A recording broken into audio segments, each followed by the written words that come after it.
Romance Rendezvous. Chapter 184. Chapter 184, Multiple Personality Disorder. How Long Tian immediately picked up the gold business card. There was a cell phone number on it, so this was clearly the method to contact the murder group. He held the business card tightly in his hands, as if he were bestowed a precious treasure.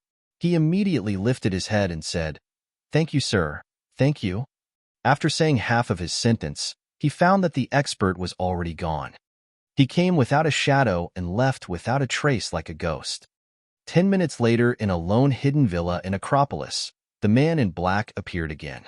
Across from him, an impressive-looking youth lay on a sofa. "Second Prince, I've completed the task as you instructed." That How Long Tian was impossibly thankful to receive the business card. He's sure to deplete all his money to hire the Golden Assassin crew to deal with Qin Feng. The man in black spoke respectfully towards the younger man. The second prince played with a piece of jade, and the corner of his mouth lifted slightly. He said casually, "Previously, I underestimated Qin Feng's abilities. I don't believe we won't be able to subdue him now that the Golden Assassin crew will be deployed." "Uncle Ghost, you kept a close eye on How Long Tian recently. Are there any other developments you'd like to report to me?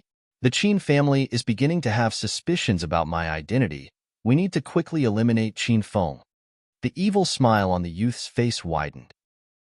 After arguing with Qin Feng, Su Ruoro didn't ride Qin Feng's 28 bicycle. She squeezed onto public transportation to go to work instead. This made Qin Feng gloomy. Right from the morning, he was unhappy. Qin Feng got to the company earlier than Su Ruoro and looked at her empty seat. He opened his phone and played games unenthusiastically. After playing for 20 minutes, a familiar scent wafted over. Su Ruoro had just arrived at work. Once she sat down on her seat, she began to prepare the materials she needed for today. Recently, she always looked very busy. She didn't raise her head the whole morning. She kept scribbling like her life depended on it and unceasingly called customers on the phone. Since he couldn't pass time by teasing Su Ruoro, the morning was extremely long and slow. With a lot of effort, he made it to the lunch break when Su Ruoro then stood up. She instinctively walked up to Qin Feng and stopped.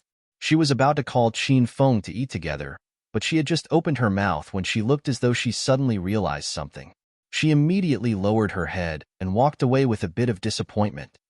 Qin Feng didn't think this little girl would really draw such a clear boundary between them.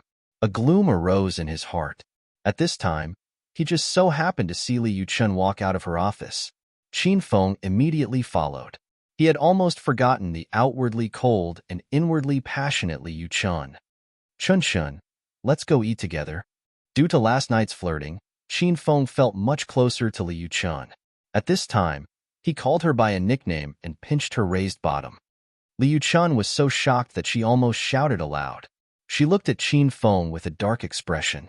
A murderous air filled her lovely eyes and she shouted coldly, "Qin Feng, what are you doing?" Li Yuchun's response was too excitable, and Qin Feng was a little distracted. Last night, didn't she take the initiative to add him, chat with him, and send alluring pictures of herself? Could it be that Li Yuchun had multiple personality disorder? She was a cold and arrogant older woman during the day and a bold maiden when she was lonely at night. "I came to find you to eat together," Qin Feng stated after coming back to his senses. "Are you crazy? Am I close to you? Why would I eat with you?" Li Yuchun was so angry that she wanted to die. Romance Rendezvous. She looked at Qin Feng like she wanted to hack him into 10,000 pieces. "Qin Feng, don't think that because you're part of the Qin family you can get fresh with everything related to the company. I'll have you know that if you dare to do frivolous things like you just did, I don't care who you are, I'll kick you." After saying these harsh words, Li Yuchun walked aggressively far away in anger. The crisp clacks of her high heels on the ground expressed her current angry mood. Qin Feng was stunned still. He suddenly smiled. "Haha, this woman must have some sort of condition like multiple personality disorder." Without Su Ruoro, and with Li Yuchun going crazy as well, Qin Feng was in no mood to eat. He just returned to his work desk and continued playing games. Qin Feng found that he had bad luck with the ladies recently. He and Lin Bei confessed to one another, but Lin Bei was a human vegetable. He found his beloved Bai Qing from 5 years ago, Yet she returned to her old home. He thought that with Su Ruoro love would find a way, but even this gal had changed. In the end, he encountered a beautiful superior that was outwardly cold but inwardly passionate, but she had a multiple personality disorder. Qin Feng suddenly felt that his life was difficult and that the heavens were unfair to him. But, after declaring this complaint, he was afraid he would be struck dead by lightning, so he quietly rescinded it. Some people like having someone to worry about them. Qin Feng was now extremely anxious, but group leader Wang had an expression of someone flushed with success. He smiled so much that the pockmarks on his face were about to bloom. Haha, Manager Han. I saw that there was no one here, so you wouldn't mind me sitting here, right? Wang Chao was eating in the cafeteria and purposely waited until Han Ying arrived before getting his food. After getting his food, Wang Chao arrived beside Han Ying like he was about to ask for her opinion. He already shamelessly sat down. Han Ying's name was spread all over Royal Group. She was beautiful and elegant, and arrived as Chairman Qin's secretary. She was swift and decisive, and always put people at a distance, especially the male employees. As a little group leader in the sales department, Wang Chao didn't have the guts to peer at Han Ying's beauty. But this afternoon, Wang Chao sat over fearlessly. He didn't eat the wrong medicine. He was made restless by Qin Feng's previous words and wanted to try for himself. That brat Qin Feng already had a passionate time in Han Ying's office, and I'm over 100 times better than that brat. How wouldn't I gain Assistant Han's attention? This was what Wang Chao currently thought. Assistant Han, why are you eating so little? After sitting for a bit, Wang Chao was moved to see that Han Ying didn't shoo him away. He took the initiative to ask, I know you beauties like to eat less to preserve your figures, but this is bad for your body. Assistant Han, I happen to know a friend that has a gym. How about I help you start a membership card with them after work today? Han Ying lowered her head and ate her food. The whole time, she didn't look directly at Wang Chao. She was a bit puzzled internally. Had this Wang Chao gotten his head squeezed by a car door in the morning traffic? Why did he take the initiative to run to her and look for unhappiness? No need, Han Ying said coldly. Since she was at Uncle Qin's company to learn about management, she also had to learn how to manage relationships between superiors and lower-leveled employees. Oh, Assistant Han, you don't have to be polite with me. We're co-workers. You don't have to reject something so small. Wang Chao almost shouted with joy when Han Ying spoke to him. One of his hands secretly extended into his pants pocket and grabbed the condom he prepared. He hesitated and wondered whether or not he wanted to take it out and toss it at Assistant Han. Chapter 185. Chapter 185, Seaweed Egg Drop Soup. I have my own gym membership, but thanks for your kind intentions, Group Leader Wang. Han Ying replied emotionlessly. Assistant Han, it's really a treat for the eyes of us men that a beautiful woman like you with such a beautiful body works hard to exercise and nurture your body. He ate so closely across from this beauty that he could smell her fragrance that wafted towards him. Wang Chao's heartbeat rapidly increased. He felt that his opportunity was slowly ripening. He felt that Assistant Han was really that kind of woman that was cold on the outside but wild on the inside, and he tested Han Ying step by step. Han Ying said nothing because she wanted Wang Chao to leave. Assistant Han, forgive me for being nosy, but with such a great body, when you're at home at night, do you wear very little clothes and admire yourself in the mirror? Wang Chao said with a laugh. Han Ying breathed deeply and sat motionlessly in her seat. She was afraid that if she moved, she wouldn't be able to stop beating him up. When Wang Chao noticed that Assistant Han did not respond after he asked that kind of question, he peeked at her and noticed that her face was flushed a bit red. Oh my, Assistant Han was shy. Wang Chao was extremely excited. His words and their implications already made everything evident. Not only did Han Ying not explode, she shyly lowered her head and said nothing. If this wasn't silent admittance, what was it? If he didn't make a move now, then when would he wait until? Wang Chao felt that he was on the brink of obtaining Han Ying. He immediately revealed a fawning smile and continued, Assistant Han, in the deep of the night, when you look at your alluring figure in the mirror, do you have an intense thought and wish there was a man to appreciate it with you and soothe your lonely heart? This was a deep and luxurious speech because Wang Chao practiced it in the mirror at home over 100 times. In order to win over Han Ying, in order to spend a spring night with this exquisite item, he spent a lot of effort. Bang! After saying these passionate code words, Wang Chao clenched his teeth and tossed the condom in his pocket onto the table. He looked at her adoringly and said, "Assistant Han, those men are closer than you'd expect." Would Assistant Han be willing to raise your head and admire the bright moon and lower your head to make love? Ha! Han Ying laughed. Wang Chao angered her to death. She didn't know if Wang Chao lost his marbles today or if water got into his brain. She saw herself as someone extremely intelligent, but her brain didn't currently have the capacity to determine the cause of this situation. Group Leader Wang, do you want to know the answer? Han Ying suddenly looked at Wang Chao with a lovely smile. Wang Chao's little heart jumped to his throat. He swallowed a mouthful of saliva, and his brain was like a chick pecking at rice. Come here, and I'll whisper it to you. Han Ying beckoned at him with her index finger. Wang Chao felt as though his soul was getting hooked away. He instinctively extended his neck and moved as close as possible to Han Ying's face. He thought to himself, could it be that Assistant Han couldn't hold back anymore and wanted a French kiss with me?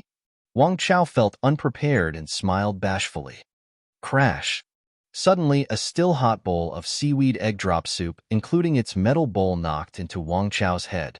He was still imagining whether Han Ying's fragrant tongue was sweet and whether or not it would have a milky fragrance when he felt a wave of heat splash onto his head. It hurt so much that he jumped up. Fuck, what the hell? It's burning me to death. Now that the employee cafeteria was no longer split up, there were both lower-leveled employees and upper management among the eating spectators. They all had their attention captured by Wang Chao's pitiful cry that sounded like a pig getting slaughtered. When they saw Wang Chao wearing a metal bowl and jumping around like a monkey, they couldn't help but burst into laughter. Group Leader Wang, can you quickly get that metal bowl off your head? The ass-kisser Xiaozhong was in the crowd, and he quickly gave Wang Chao a reminder.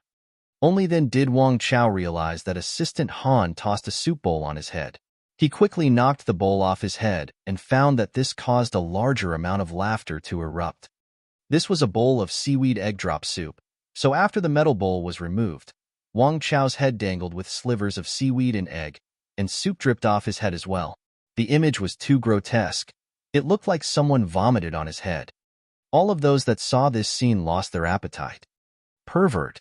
A mere bowl of seaweed egg drop soup was clearly inadequate in quelling Han Ying's anger. She also flung her half-eaten bowl of rice onto Wang Chao's face in front of everyone. Then, she confidently stomped out of the employee cafeteria in her red high heels. Once Han Ying left, the cafeteria immediately erupted. A lot of employees didn't dare gossip while she was sitting there earlier, but now they all deliberated and guessed at what Wang Chao did to Han Ying to have been treated in this dehumanized way. Wang Chao's entire white shirt was filled with oil stains, and there were slivers of egg and seaweed on his head, plastering the bits of hair he had onto his head. He looked very sloppy, and a couple of flies were already circling his head. He was confused for a long while before he regained his senses. Once he did, his first course of action was to immediately put the condom away. He was completely splashed awake by the seaweed egg drop soup. He gritted his teeth and yelled, "Qin Feng, you dared to mess with your elder? You will not fucking die peacefully." The matter regarding Wang Chao getting splashed spread through Royal Group the entire afternoon. His fame instantly swelled and caught up to Qin Feng's. He was about to become more famous than Qin Feng. Everyone had only heard of getting covered with a bowl of shit on the head, and it was their first time seeing someone get covered with seaweed egg drop soup in a metal bowl. Thus, they gave Wang Chao a new name, Seaweed Egg Bowl Man. Qin Feng slept until the end of the workday, and when he woke up, he heard everyone talking about this news. The corner of Qin Feng's mouth quirked up. He knew Wang Chao would look for Han Ying, and he didn't think Han Ying's temper was actually so explosive. It seems that he was pretty lucky Han Ying didn't viciously beat him up the last time he brought that condom to her office. After work, Su Ruoro squeezed onto the bus to go home. During dinner, Su Ruoro didn't speak. She lowered her head and ate. Han Ying must have still been angry about the Wang Chao incident, and her expression was dark. This meal was spiritless. After Qin Feng was done eating, he ran back to his own room. He had just laid on his bed after showering when his cell phone rang. He opened it to see a QQ notification from Li Yuchen. "Young Master Qin, are you asleep?" Qin Feng thought about how he had just briefly touched Li Yuchen's behind at work, and she got so fired up, while at night, she took the initiative to chat him up. Qin Feng really didn't understand what this woman was thinking. "Is something the matter?" Qin Feng replied with some anger. "Nothing really. I'm just too bored on my own at night, so I wanted to chat with you. Young Master Qin, what is there to talk about? Your attitude today was extremely disappointing," Qin Feng said indignantly. When Li Yuchen received Qin Feng's message, she was stunned for a long moment before she understood. She got young Master Qin's QQ through Su Ruoro, and also learned from Su Ruoro that Qin Feng and Su Ruoro were Qin household members. She knew she hadn't really done anything to offend young Master Qin, so young Master Qin could only suddenly get mad because Qin Feng must have told him about when he touched her behind today. Once Li Yuchen thought about that perverted Qin Feng, she was so angry that she gritted her teeth. And this brat even ran to tell young Master Qin about it? However, she couldn't understand something. Did young Master Qin not mind that Qin Feng touched her ass? "Young Master Qin, don't you think what he did was unacceptable?" Li Yuchen replied with a bit of anger. After seeing Li Yuchen's message, he felt that her wording was faulty. However, Qin Feng didn't care. He said earnestly, "How is that considered unacceptable?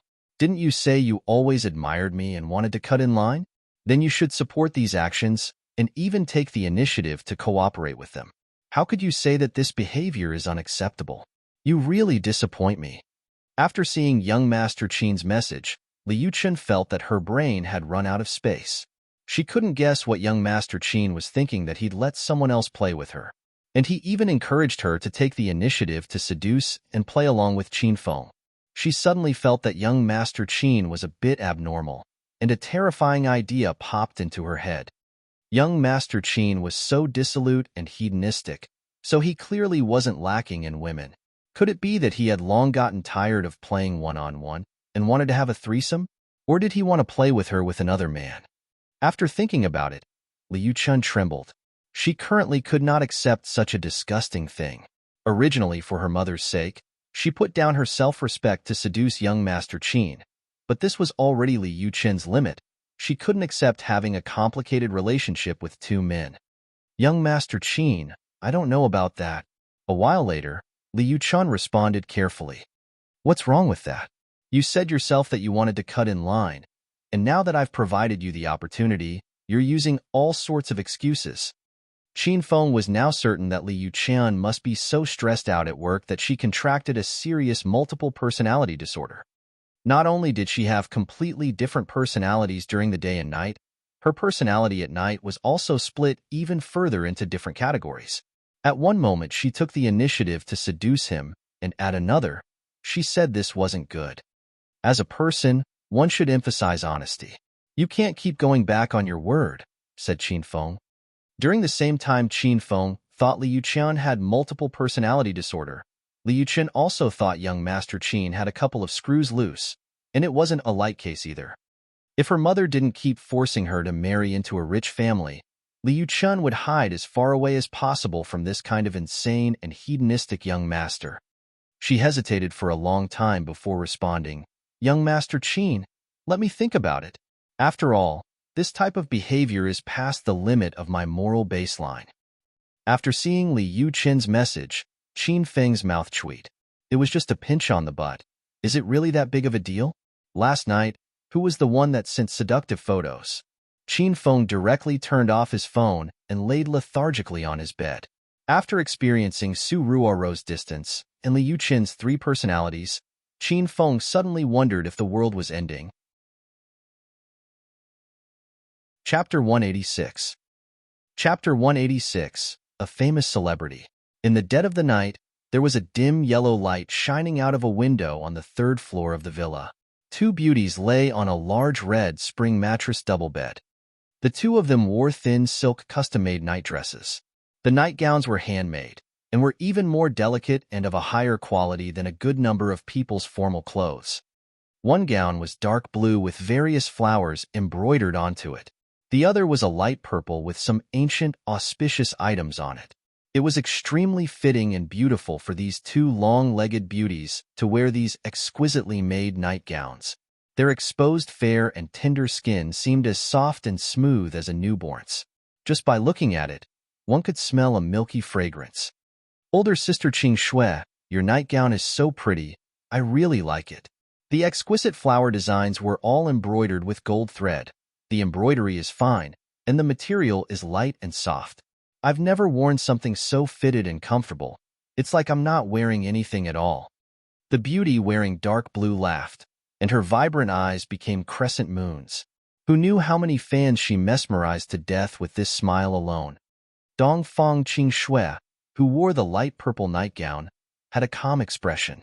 She looked at Rao Sherman and said, "Younger sister Sherman, if you like it, then this nightgown is yours." A smile immediately blossomed on Ran Sherman's face. She hugged Dongfang Qing Shui's arm and smiled. "Older sister Qing Shui, you're the best." Dongfang Qing Shui smiled slightly before her expression fell again. Her shapely eyebrows furrowed a bit like she was thinking about something that was bothering her. The girl currently hugging Dongfang Qing Shui's arm had a bit of a background as well. She was this year's top celebrity that was extremely popular both in China and abroad, Rao Sherman. Every one of her movies did extremely well at box offices, and she was a new actress that famous directors fought over. Though she was a new actress that had only debuted for a year, her fame had long surpassed many veterans in the industry. Not only did she know how to act and sing, her singing was as vibrant and clear as she was. She debuted with a pure image and was only 20 years old, so she brimmed with youthfulness. Ever since her debut, there were no scandals, and she was a pure beauty that could do no wrong in the fans' hearts. Older sister Qing Shui, it seems like there's something on your mind? Rao Sherman blinked mischievously. She could tell that Dongfang Qing Shui was a little off today. Just a small nuisance. That's right. You're going to Acropolis City in a couple of days? Dongfang Qing Shui asked while touching Rao Sherman's long and beautiful hair. Originally, she didn't even know China had an Acropolis City. She lived in the provincial capital and was the Dongfang family's sole descendant, so she didn't care about any other city below the capital. After all, those little cities weren't worth mentioning in her eyes. However, Dongfang Qing Shui recently paid a lot of attention to Acropolis. There was only one reason for that. Her fiancé was in this city. Older sister Qing Shui, you know about Acropolis City? Rao Sherman had a shocked expression. She was really casual and relaxed in Dongfang Qing Shui's room. If her fans saw this girl-next-door image of her, they would be so excited they wouldn't be able to sleep for several days. The paper-making business would also wildly prosper. Dongfang Qing Shui nodded. Her grandfather and Rao Sherman's grandfather were longtime family friends, so the two were like real sisters. Dongfang Qing Shui had nothing to hide in front of Rao Sherman. She suddenly turned towards Rao Sherman and spoke earnestly. "Sherman, older sister Qing Shui wants to ask for your help." Rao Sherman immediately jumped up. She raised her little hand and said, "Older sister Qing Shui, whatever it is, tell me. Younger sister Sherman will certainly do everything she can to help you." "It's like this." Dongfang Qing Shui proceeded to tell Rao Sherman about the Qin Feng situation. Her grandfather Dongfang Ming Wang set the wedding, and she was especially called back from America because of it.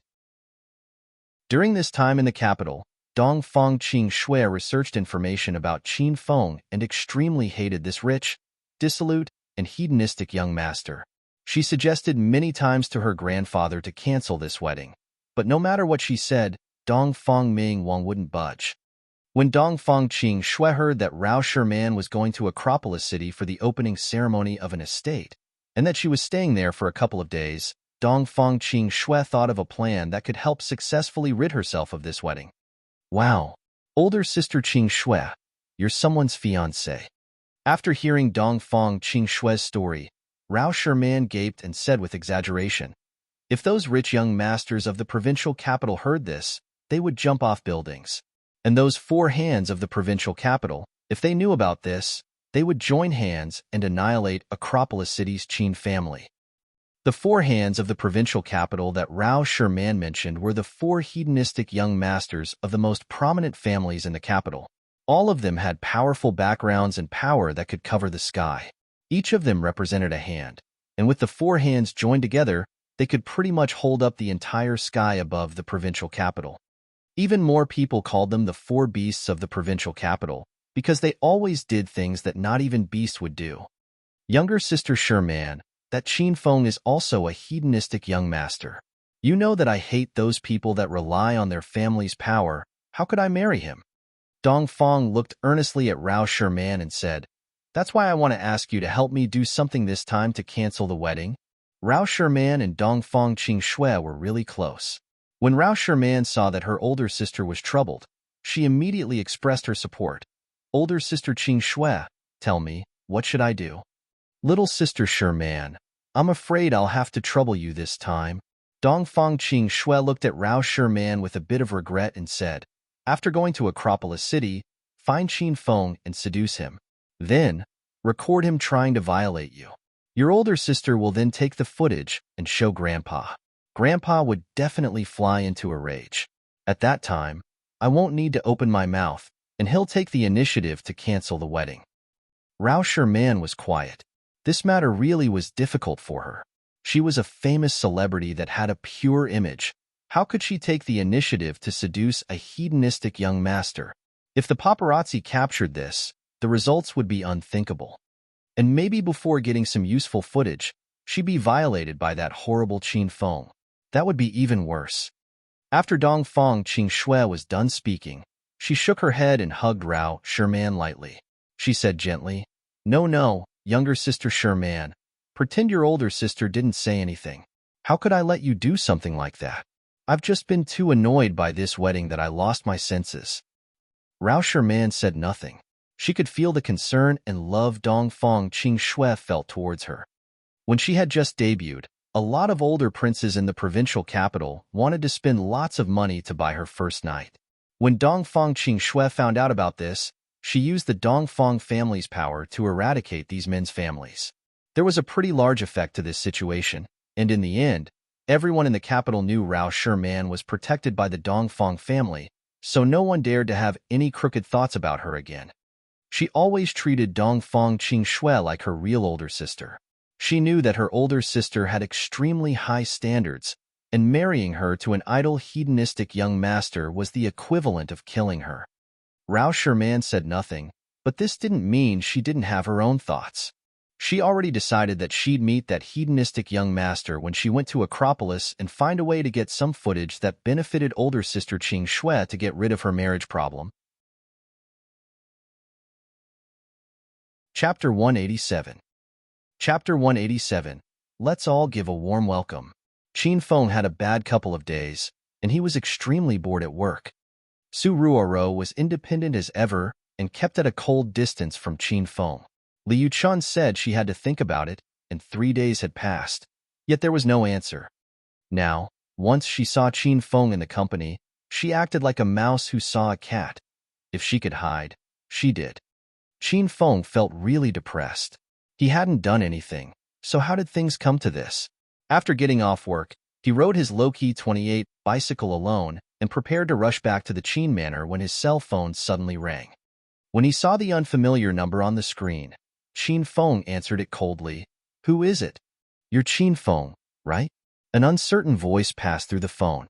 In an instant, Qin Feng's expression changed completely and became energetic. After all, it was an extremely pleasant female voice.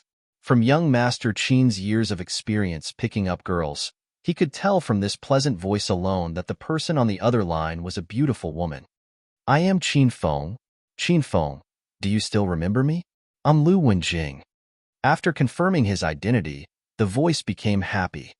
Qin Feng thought the beauty's voice sounded kind of familiar. Now that he knew it was Lu Wenjing, her sunny and pretty face floated into Qin Feng's head. "So it's Jing. I kept thinking about you these past couple of days."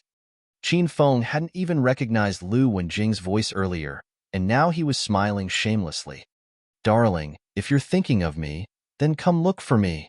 Lu Wenjing's voice suddenly became tender and coquettish. I'm waiting for you at the Rujia Hotel on the pedestrian walkway. Rujia Hotel?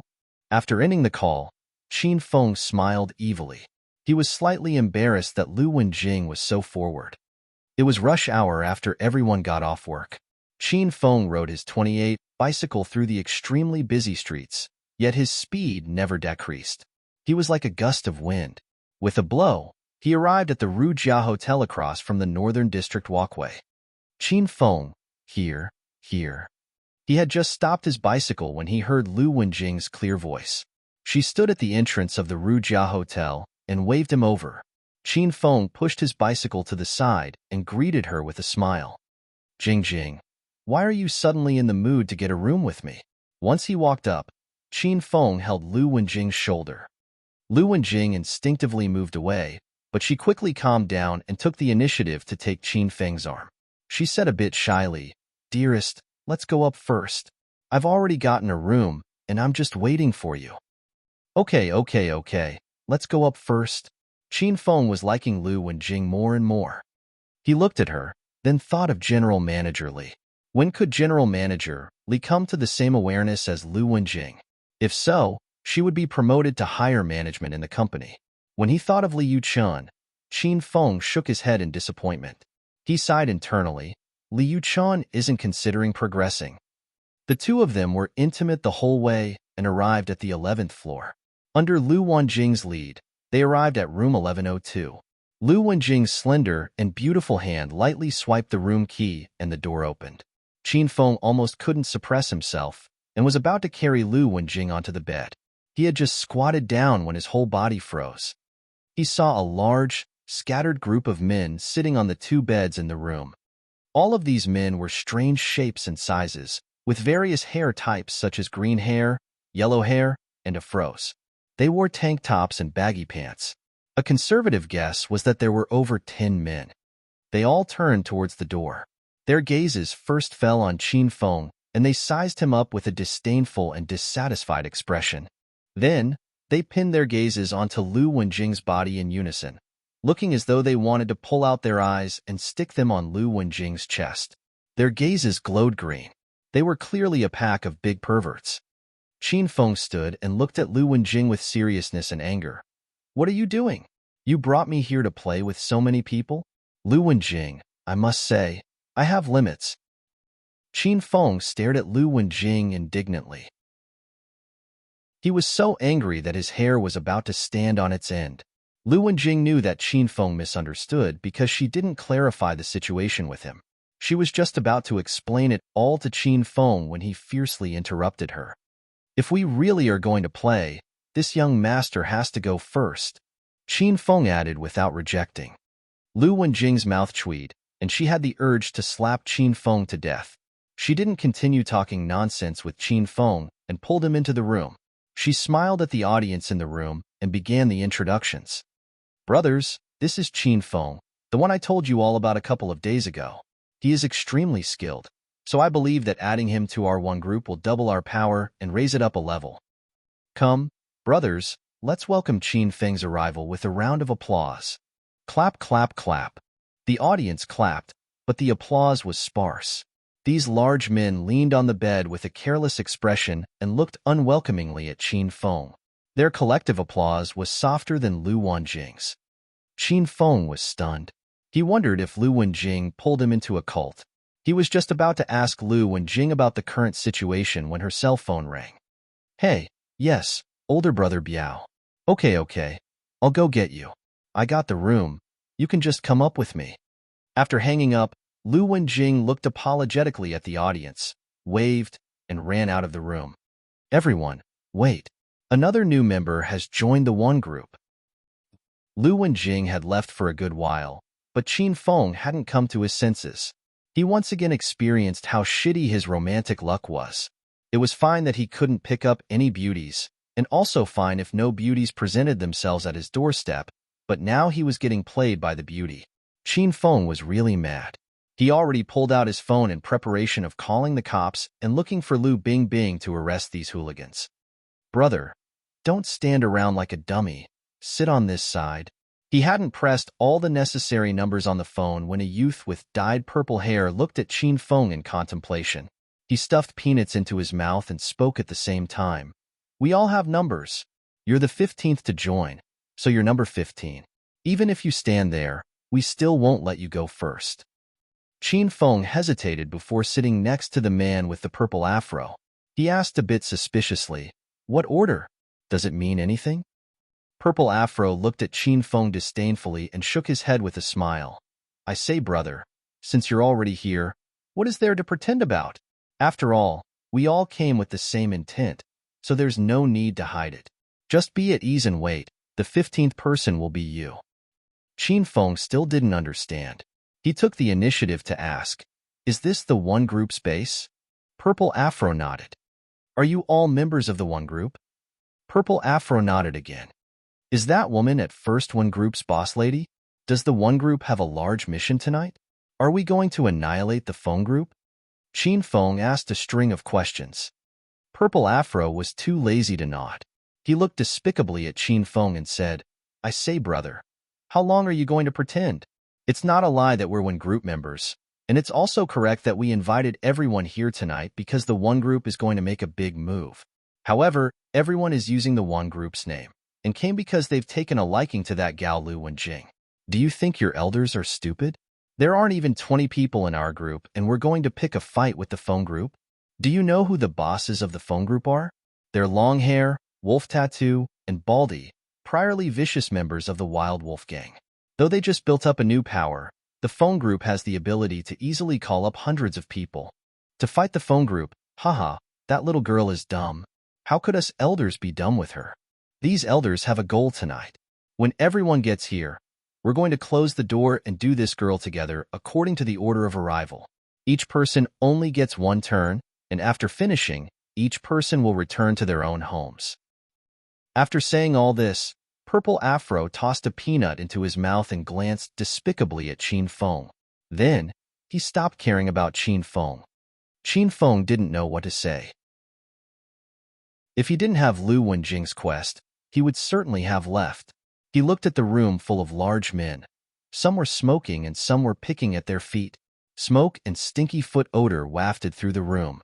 Everyone's faces were filled with happiness and anxiousness. They looked like they were waiting for everyone to arrive before they carried out their big plans. Older brother Biao is here. At this time, who knew where Lu Wenjing got this stalwart and strong man? But she wasn't hugging him. In reality, of the 15 people present, only Qin Feng hugged Lu Wenjing and felt the benefits of getting hugged by her all the way up to the room. Everyone welcome our new member, older brother Biao. He was a prominent member of the Flying Dragon Gang, and a lot of people in the streets heard of his name. It was said that he single-handedly defeated 10 people and became famous back then. Arwen Group's abilities have greatly increased to be able to acquire this bold, powerful, and unrivaled person. Let's all give a round of applause. Every person Lu Wenjing brought in was first praised, then everyone welcomed him with applause. The couple of hoodlums that came in the beginning gave Lu Wenjing some face and passionately welcomed the new group members. But now these people saw this scene repeated over 10 times, so they were no longer in the mood to clap. They wanted to immediately pounce at Lu Wenjing and tear off her clothes. Those sitting were all small-scale hooligans of Acropolis, so they had heard all kinds of rumors about prominent people. They could tell right away that this dog fart Abiao and that nonsense about single-handedly defeating 10 people were all lies. After all, when they joined one group, they also made up various lies and bragged to make themselves sound great. But everyone clearly knew the reality. Chapter 188. Chapter 188. Since you want to eat alone. The stalwart Abiao's expression mirrored Qin Feng's. He first froze a bit, then he came back to his senses. Everyone was from the streets, so he could see everyone's intentions at first glance. He shook his head with some embarrassment. If he knew there were so many people in the room, he wouldn't have boasted about himself so dramatically. After this, how could he continue to get along in the streets? Okay, all of the current one group members are here, and including me, there are 16 people in total. Lu Wenjing became serious when she saw the room packed with one group members. Though it doesn't seem like we have many people, Our one group is a large group that not just anyone can join. If you want to join, you must undergo a meticulous selection process and various assessments. It's not exaggerating to say you would have to be a true expert to be able to survive all of the difficult tasks. And you all are the elite of the elite, professionals that are 1 in 1,000 that I myself selected with utmost care. Today, 16 of us experts have gathered in one room. Once we set out, we can shake up Acropolis City's underground. If the 16 of us join hands and fight together, Acropolis City's underground power structure would be flipped on its head. The bosses of the Wild Wolf and Flying Dragon gangs would wet their pants in terror. Oh shit. When the 14 big men heard a woman bullshitting in front of them, they all had the urge to jump off a building. They found that they learned nothing on the streets. They couldn't even lie as well as a woman. These people were completely stunned when they heard Lu Wenjing mention overturning the skies and covering the sky with one hand. Tonight, our one group will first let off the bosses of the Wild Wolf and Flying Dragon gangs. Though we already have enough power to topple these two large powers into the fiery seas in one night, as a budding new power, we have to learn how to be low-key. I've decided that we'll be low-key and take the phone group first. We'll CA them unprepared, take their land, drink their fresh blood, and eat their flesh. What do you say, everyone? Do you all have confidence? After the rousing speech ended, these men didn't feel passionate or feel the desire to rush into battle.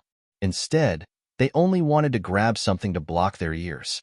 They didn't dare continue listening to Lu Wenjing's bullshit for fear that this gal would bullshit her way abroad and lead the one group to conquer the galaxy and then the universe. Cough cough. Qin Feng was the first to come to his senses. After hearing these words, he felt like he had an internal injury and coughed twice. He immediately stood and pulled Lu Wenjing out of the room. Qin Feng, what are you doing?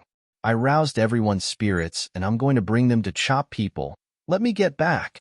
Lu Wenjing fought in Qin Feng's embrace. With one breath, Qin Feng lifted this lass onto his shoulder and allowed her to punch and kick.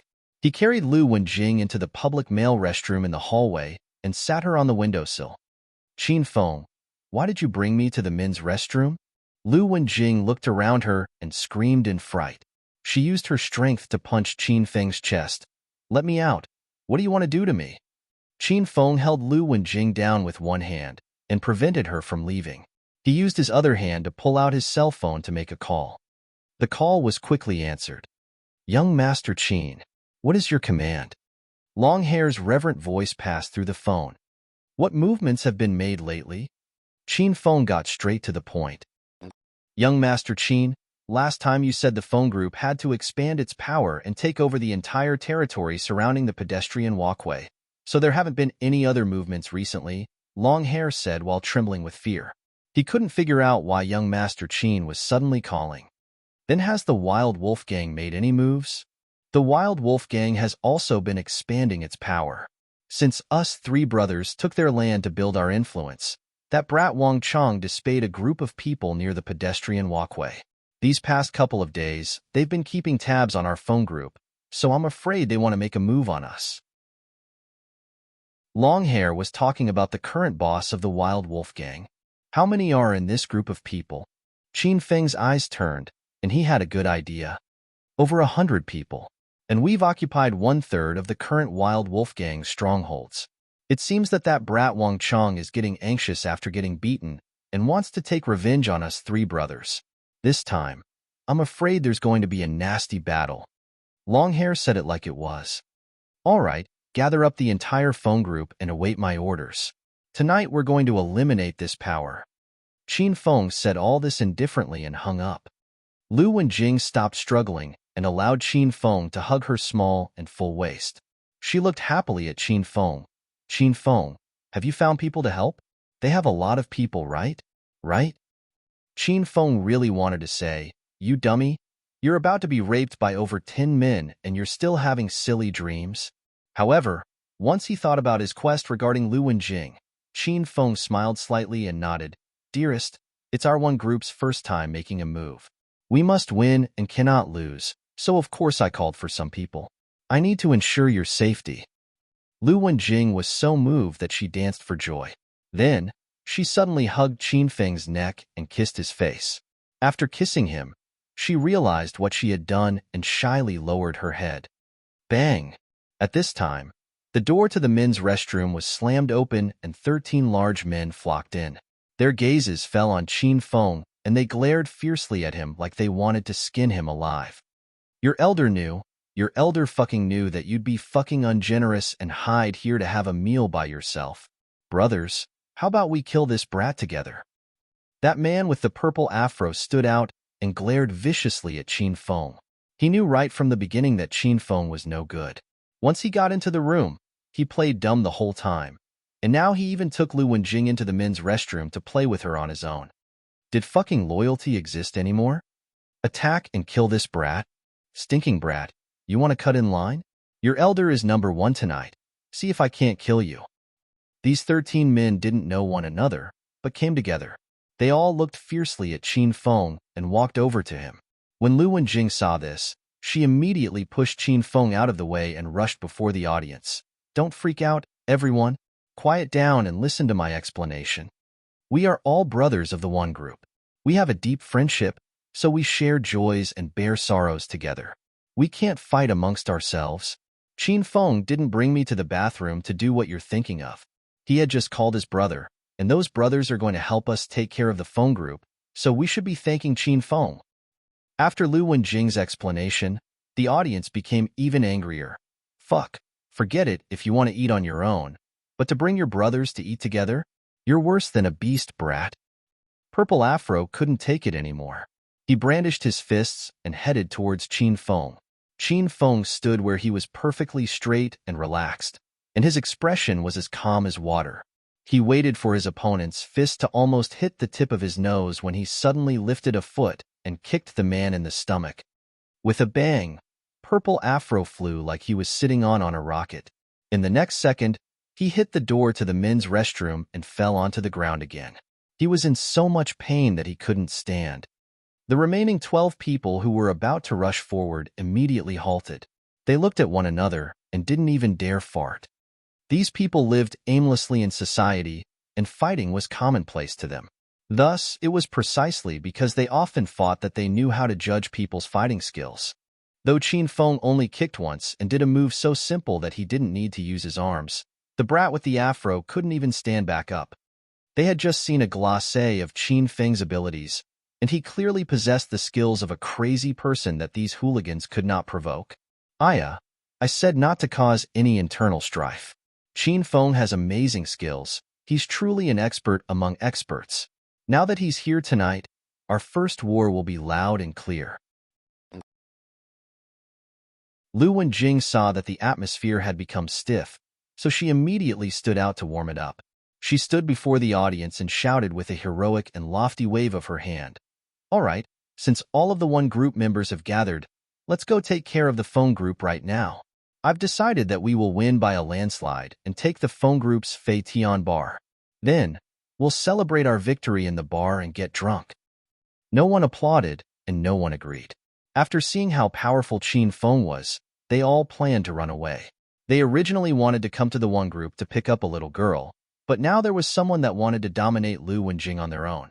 These other hooligans didn't have the guts to challenge Qin Feng again. Wenjing, go out first.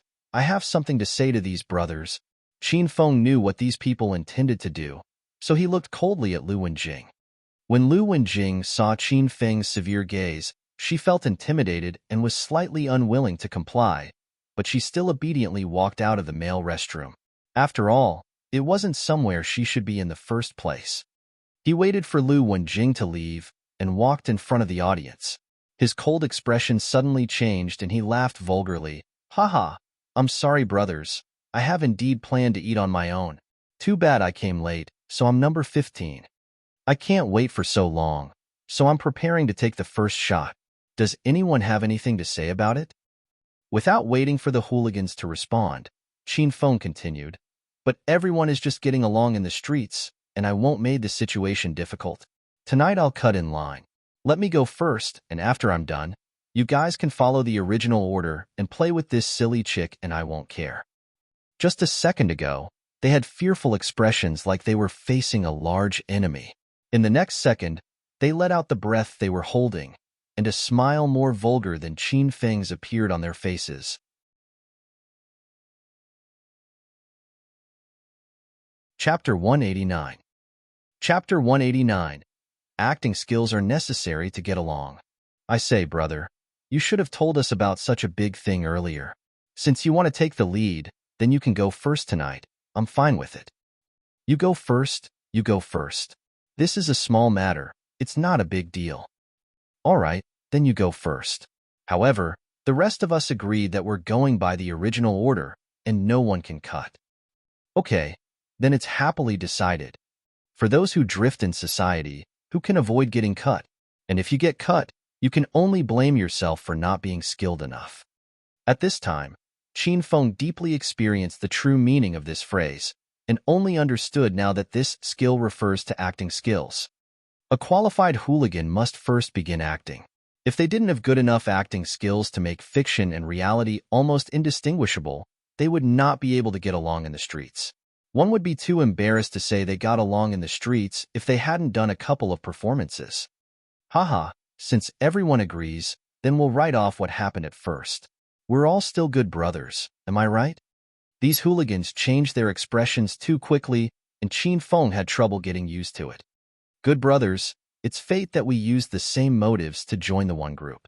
In the future, since we're all out on the streets, we'll meet frequently. Another friend means another escape route, right? That's not right.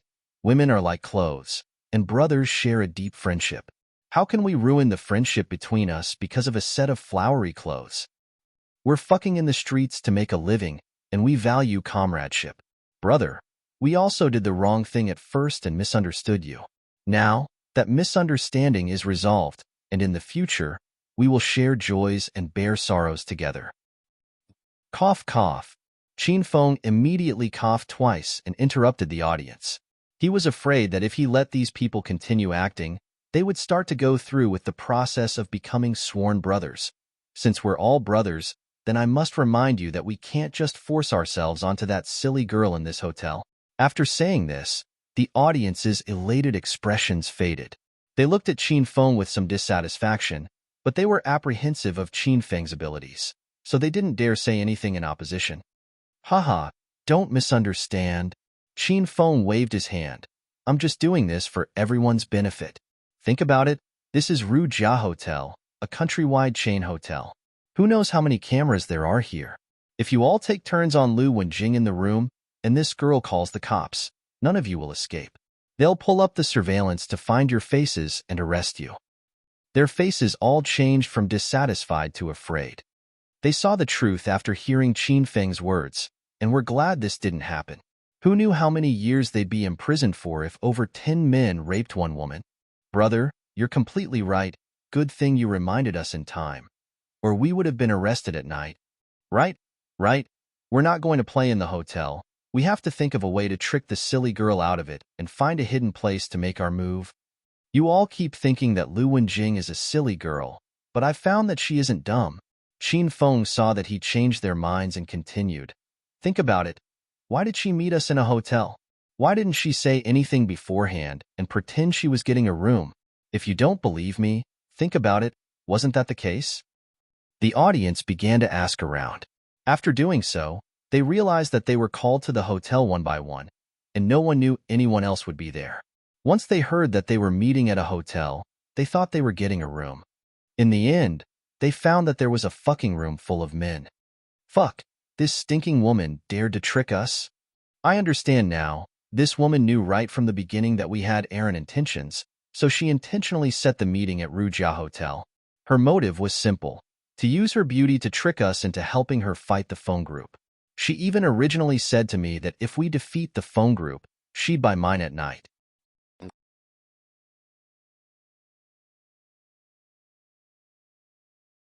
Chapter 190. Chapter 190. What kind of people are you? Lu Wenjing was stunned, and her expression changed unpredictably. Just as Qin Feng said, this woman wasn't simple. The whole time, she used her beauty to entice the hooligans to join the one group. Then she began to show her powers. She looked gentle and charming, but she never let the group members take advantage of her.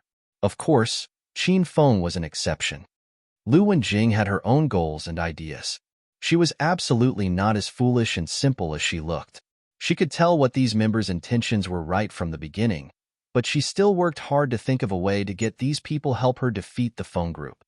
Once she saw these people exit the restroom with completely altered expressions and unswerving fervor, she was extremely touched. She took Qin Feng's arm and smiled sweetly. They looked like an older brother and sister leading a group of little brothers, and they walked grandly out of the Rue Jia Hotel. Half an hour later, they arrived at the Northern District's pedestrian walkway.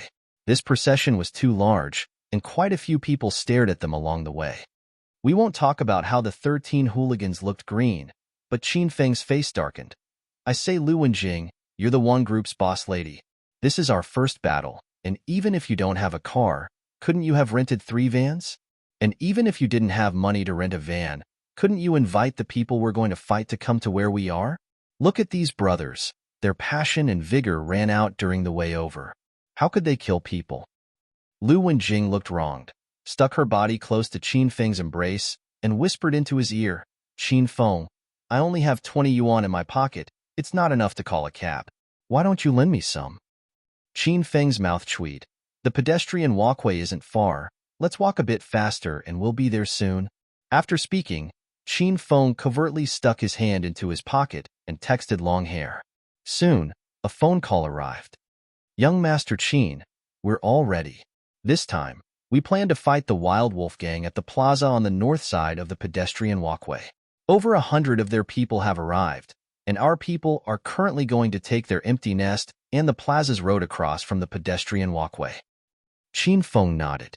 He pretentiously cleared his throat and yelled, Fuck, we're almost here. Have the phone group call more people, or else it won't be enough for your elder. After hanging up, Qin Feng turned his head and gave the men a meaningful glance.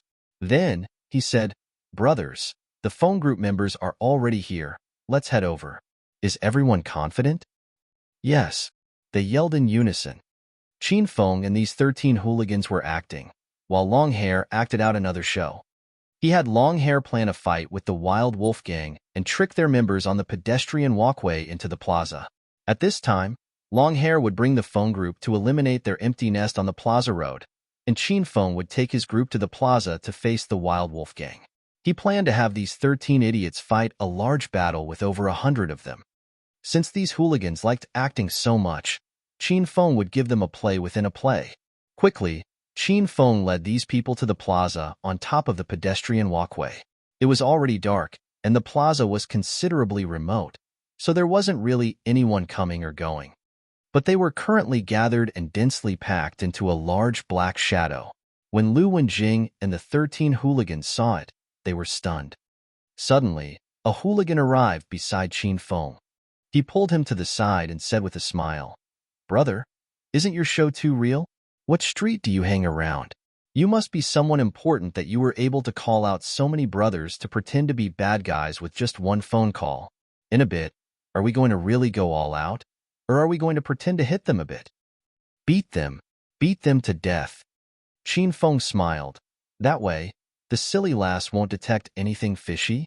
But these are your brothers. That doesn't seem like such a good thing to do. What brothers? They're all my lackeys.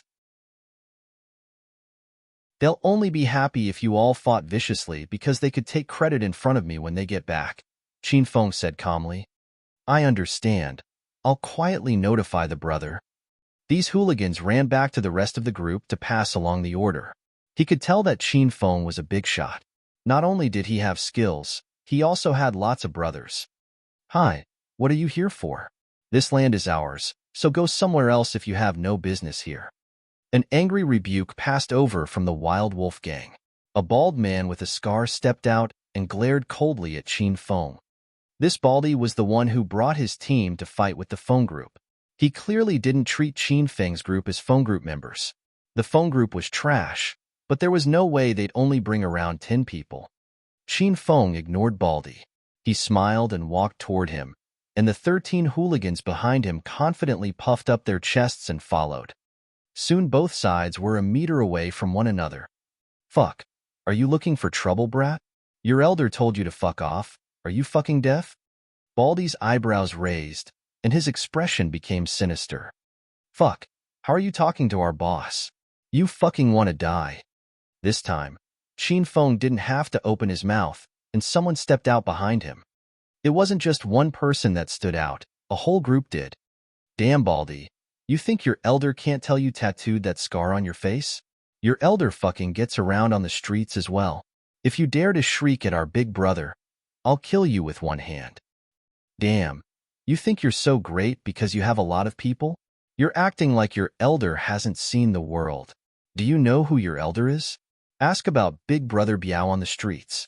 5 years ago, I single-handedly defeated 10 opponents and made them piss their pants. I'm afraid you weren't yet born then, brat.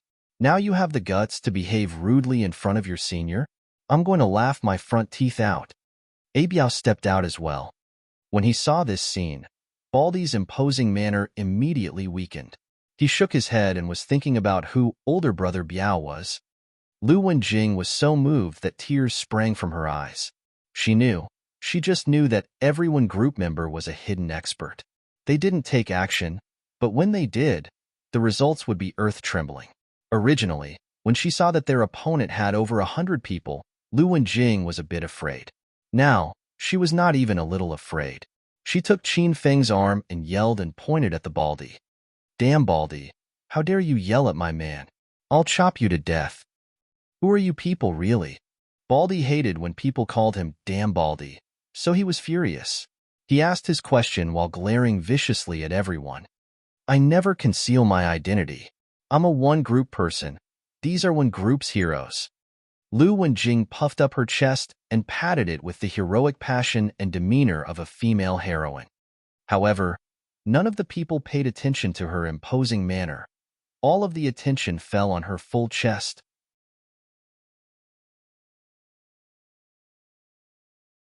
On the other hand, their opponents only lost 30 people. It goes without saying that Qin Feng's confusing plan was really effective. Once these hooligans thought they were acting and freely showed off their abilities, they revealed some hidden capabilities. Tonight, they were good fighters that could each fight 5 people on their own. Usually, they wouldn't even dare to think to try something like this. Why did you come back? Not long later, Lu Wenjing ran back. So Qin Feng asked his question while looking at her with a smile. Qin Feng, hurry and run away with me. The one group still needs you, said Lu Wenjing with anxiousness. Why would I leave when there's such a good live fight? You're a woman as cruel as a poisonous scorpion. Would you care whether I live or die? Qin Feng looked at Lu Wenjing with a smile. Lu Wenjing anxiously glanced at the battlefield and found that all of the one group members had fallen. Baldy's entire body was filled with wounds. He led his remaining 50 or so brothers towards them with a vulgar expression. Lu Wenjing suddenly fell limp and sat on the ground. She looked unspeakably hopeless. She lowered her head and said quietly, I'm as cruel as a poisonous scorpion. I'm a big liar. I'm cold and unfeeling, but I had my reasons. Forget it, since I can't run. I'll face my fate. Bang! Lu Wenjing had just finished speaking when a large sound was heard, followed by Qin Feng's light laughter. Silly girl, what do you mean by facing your fate? Fate is in your hands. Want to conquer fate with me? While Qin Feng spoke, he kicked again. His leg carried an enormous strength and toppled a whole row of people. He then casually picked up the fallen baseball bat and tossed it at Lu Wenjing. Fight with this, but don't injure your delicate hand. Whoosh! He had just finished speaking when Lu Wenjing realized that Qin Feng already flew into the fray. He was like an otherworldly expert from wuxia novels. His arms and fists were tyrannical and powerful. His moves weren't grand, but were only simple punches and kicks. Every time he punched, there would be the sound of something slicing through the air. It carried an irresistible force and was unblockable. His leg strength was frightening. With one kick, he could send one person flying over 10 meters. None of the people Qin Feng knocked over were able to crawl up again. Lu Wenjing's clear eyes twinkled. She was so happy she was about to float. She saw hope, saw her younger sister's future. Hey, you hooligans, die. Lu Wenjing suddenly gave an angry shout, brandished the bat, and joined the fray as well. Though she was a woman, the strength of her fighting didn't lose to any man. She really was fierce and ruthless. She used all of her strength to smash the heads of these hooligans. She didn't even blink when she saw gushing blood. Because people don't live for themselves, Lu Wenjing was willing to become a demon for her younger sister. Dearest, be careful. I've come to help you. You scum, hurry and die for your great aunt. If you have the guts to touch my dearest, your mother will kill you and wipe you out completely. Lu Wenjing saw everyone surrounding Qin Feng and beating him, and she actually felt worried about him. She intentionally yelled loudly to attract a large group of them to her. When she saw the group of stinking men that looked like wolves and tigers heading towards her, she clenched her teeth and pounced at them. I'll beat you to death. Your mother will beat you to death. Lu Wenjing wildly waved the bat in her hands. Pitiful cries were occasionally heard. She didn't even know how many people she knocked over because she was so afraid. She closed her eyes. She only concerned herself with wildly hitting and swinging, and didn't dare look at the bloody scene. Even if her arms were so achy that she almost couldn't lift them, she still didn't dare stop. Swish! A cold dagger suddenly scraped Lu Wenjing's arm. She immediately felt a wave of sharp pain and hot blood gushed out, giving her a fright. Whoosh! She was cut from behind, and a large blade sliced the back of her clothes, leaving a long gash on her back. She fiercely clenched her teeth, but made no noise. More and more hooligans gathered around Lu Wenjing. She didn't even know when someone stole the bat from her hands. She continued to shut her eyes and curse while wildly waving her arms. Stinking woman, go die. A kick suddenly flew out of the crowd and hit Lu Wenjing's small stomach. She was a small and weak girl, so she was immediately sent flying. She lay on the ground aching from head to toe and couldn't even stand back up. She saw the group of hooligans pounce at her with smiles and lewd gazes. Lu Wenjing yelled in fright, Dearest, hurry and save me. I can't do it anymore. After she was done yelling, Lu Wenjing looked at the group of over 20 hooligans. From the ones furthest away to the one closest to her, these people fell over while walking. They didn't even have time to cry out. Those walking in the front did not even detect the danger behind them. People were incessantly falling down, and Lu Wenjing's mood was also incessantly shaken again and again. Boom! After the last hooligan fell, Lu Wenjing saw Qin Feng's face clearly. His clothes and hair were a bit messy, but he stood there with his back bent like a large, towering mountain, making Lu Wenjing feel completely safe. You silly girl. Why did you yell so carelessly? Qin Feng rushed over with steps like arrows and knelt down beside Lu Wenjing. He looked at her tattered and bloodied clothes and immediately bought 2 bottles of elementary gold sore medicine. Qin Feng tore away the clothing around Lu Wenjing's wound, poured the medicinal powder on her, and rubbed it in. Qin Feng was a bit affected when he saw the large, startling gash on the silly girl's originally pristine back, yet she didn't make any noise in pain. If you didn't yell, they would have just surrounded me. Look what you did to yourself. Are you a woman? Qin Feng lectured Lu Wenjing. Lu Wenjing was heavily injured, yet she still smiled sweetly. Dearest, I saw them all running to bully you. I couldn't just wah. I attracted some of them over so you could breathe easier. Qin Feng hit Lu Wenjing's head and said severely, Breathe my ass. Listen here. Next time there's a fight like this, take the bat and hide somewhere dark. It'll be enough to secretly hit 1 or 2 people if you felt the urge to. You really treated yourself like a woman warrior.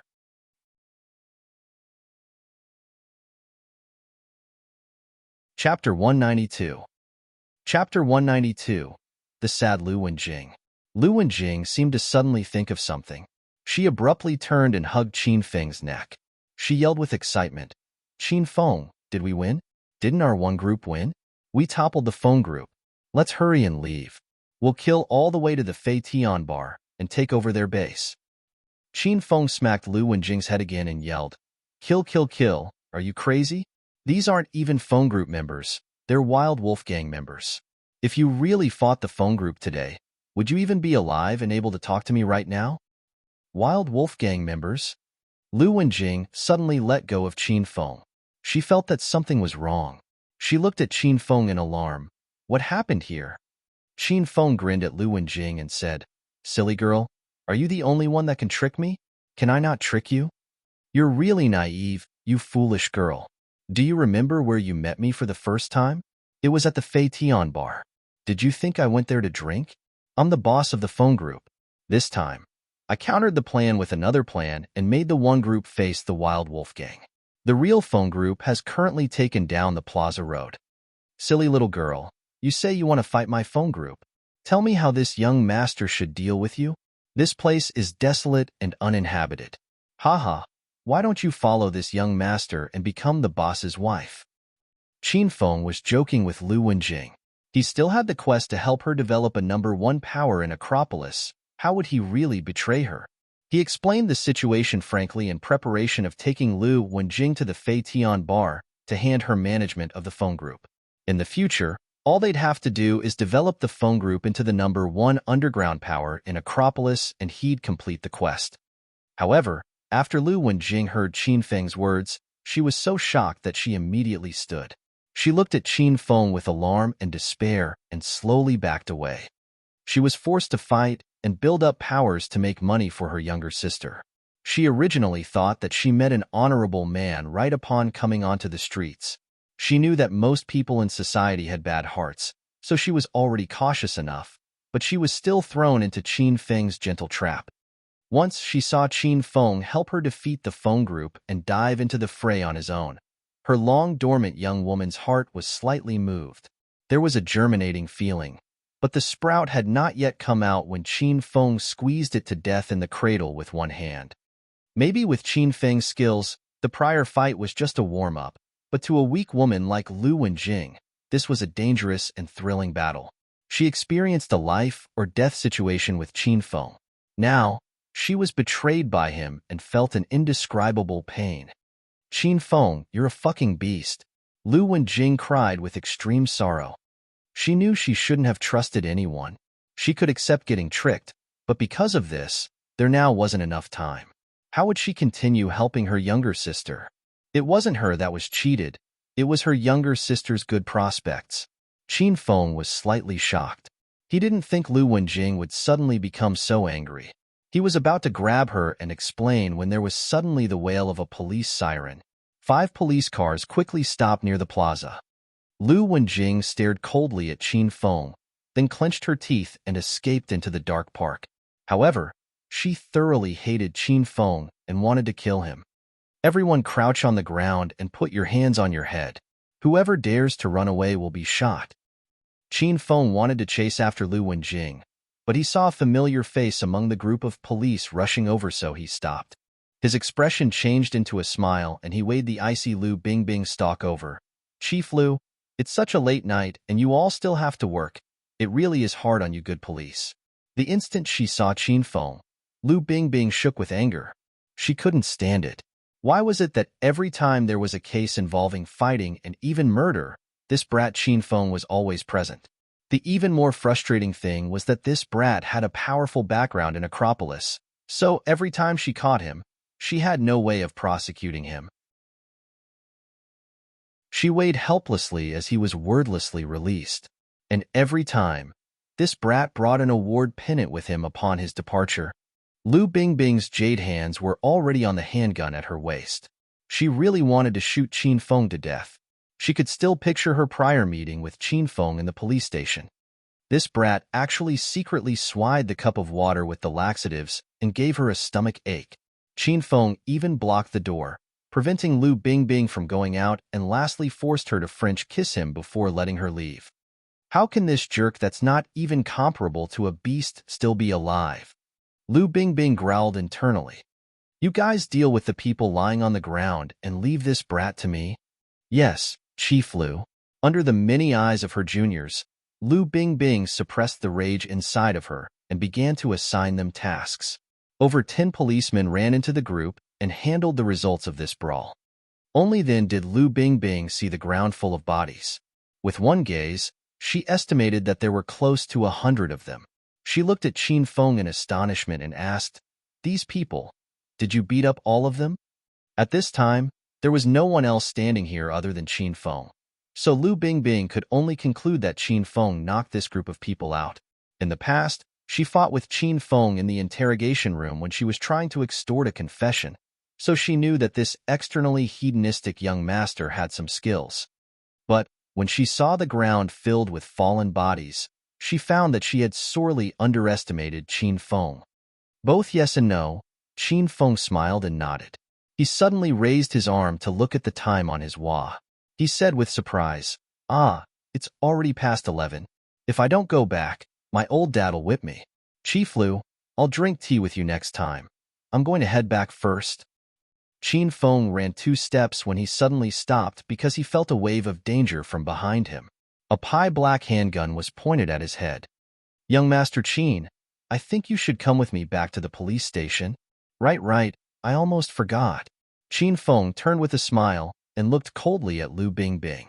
He said, "Chief Lu, we haven't seen each other in a while. You must miss me that you want to invite me to tea alone in the middle of the night." Qin Feng hadn't finished speaking when Lu Bingbing removed the safety. The kacha made one feel a gust of coldness. This girl was doing it for real.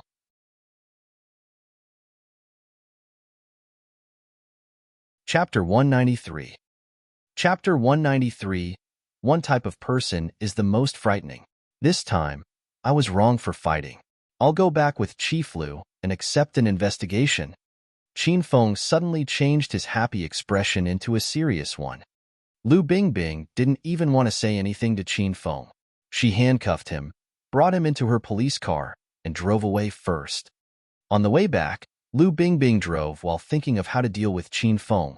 However, even after thinking for a long time, she was still at her wits' end. She still had no conclusive evidence that he fought, and these people were all hooligans. So these kinds of fights between underground powers occurred frequently. The matter could be significant or insignificant. This matter clearly wouldn't affect a hedonistic young master with a background like Qin Feng at all. Suddenly, Lu Bingbing thought of another thing. Her eyes immediately brightened. She suddenly turned the steering wheel, and the car became a bolt of lightning. They left the main road and flew towards the small road to the right. "Chief Lu, you're speeding right now. They're going to revoke your driver's license." This urgent turn almost propelled Qin Feng out of the car. When he sat properly again, he complained with dissatisfaction. Lu Bingbing didn't respond. She held the steering wheel with one hand and pointed her gun at Qin Feng's head with the other. "Shut up. Your mother doesn't need you to tell her how to drive." "Person. There's a person." Qin Feng suddenly yelled and turned the steering wheel. When Lu Bingbing came back to her senses, she then realized she almost hit an old granny crossing the street. She exhaled deeply and didn't dare lose focus again. She held the steering wheel with both hands and didn't speak to Qin Feng. But even though an accident almost occurred, Lu Bingbing didn't slow down at all. On the contrary, she went even faster and faster. She was in a hurry to get to the South Bay Pier.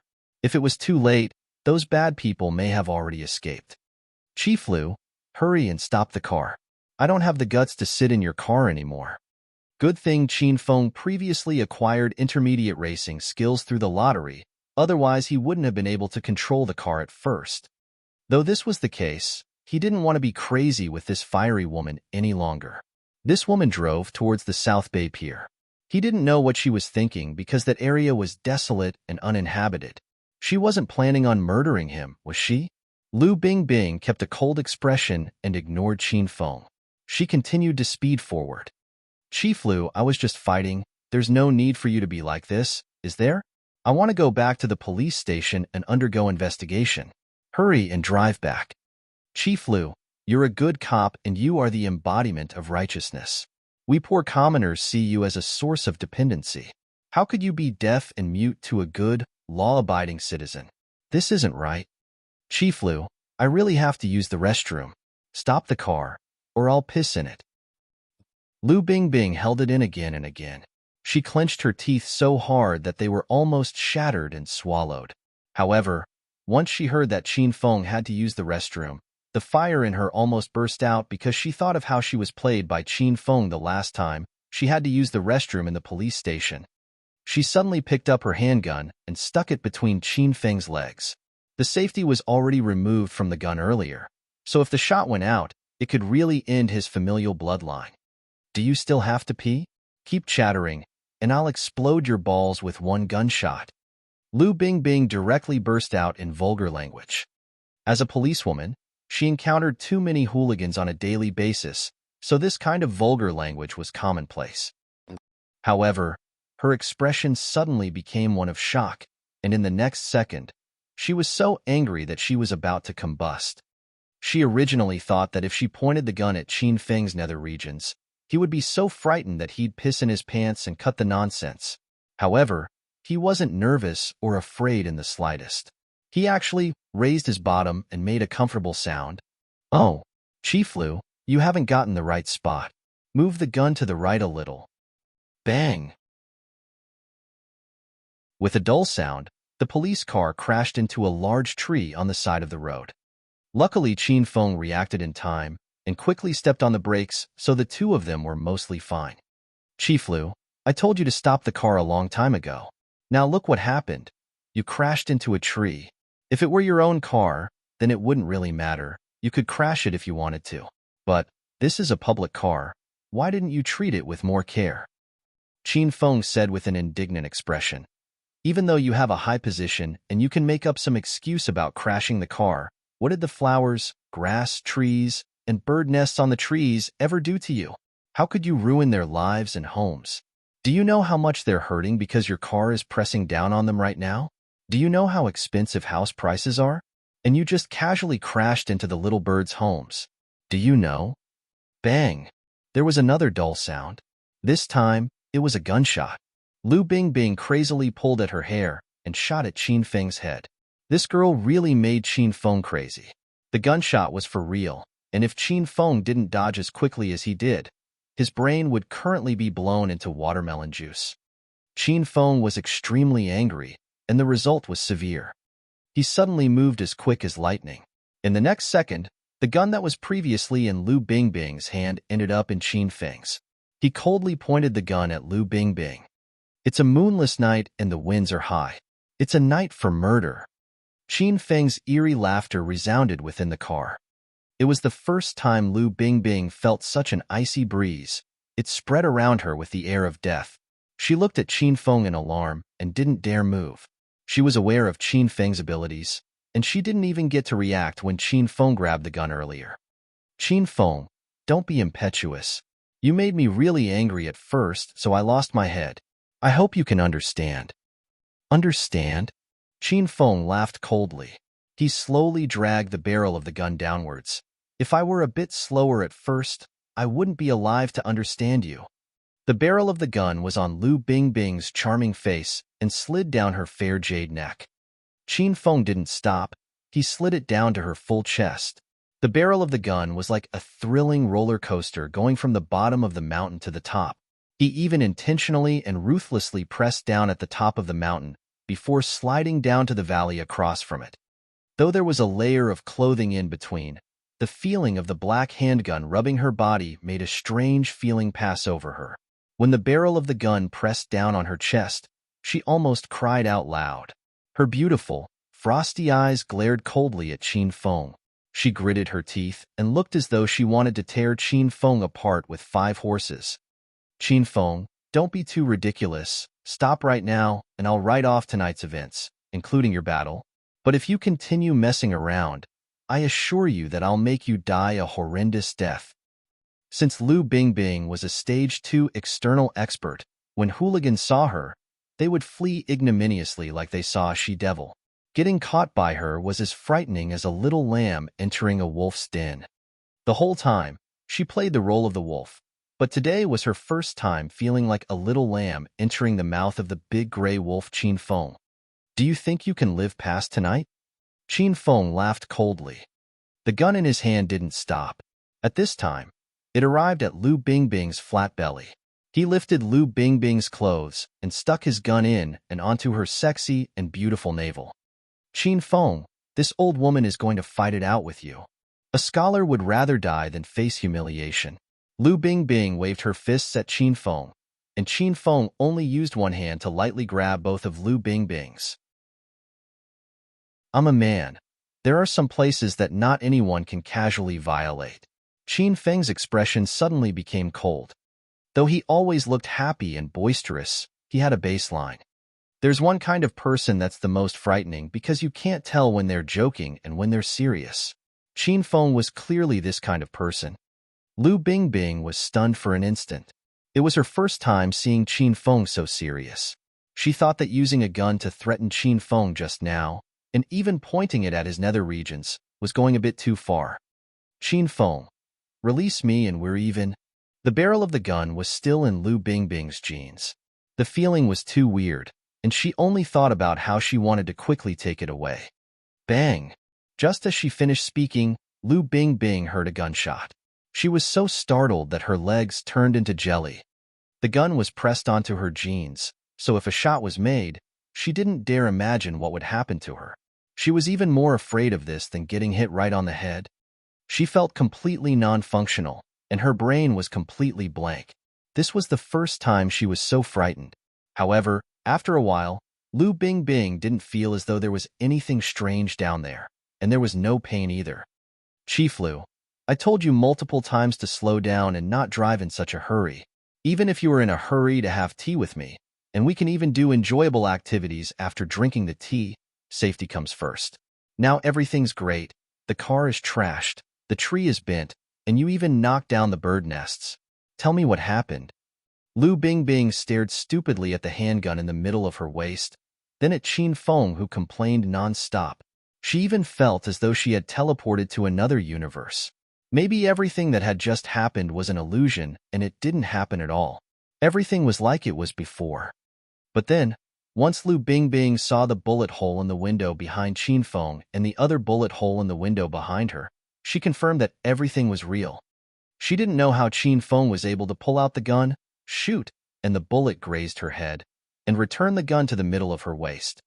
She only felt one thing. Qin Feng was a nutjob. No, he was a devil. No, he fucking wasn't even comparable to a beast.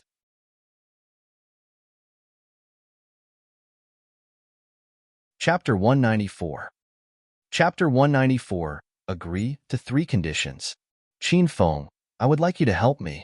A while later, Lu Bingbing calmed down from her previously stunned state.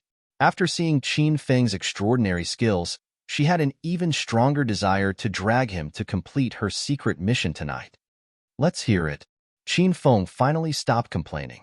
He rolled down the window and stared out it in a daze.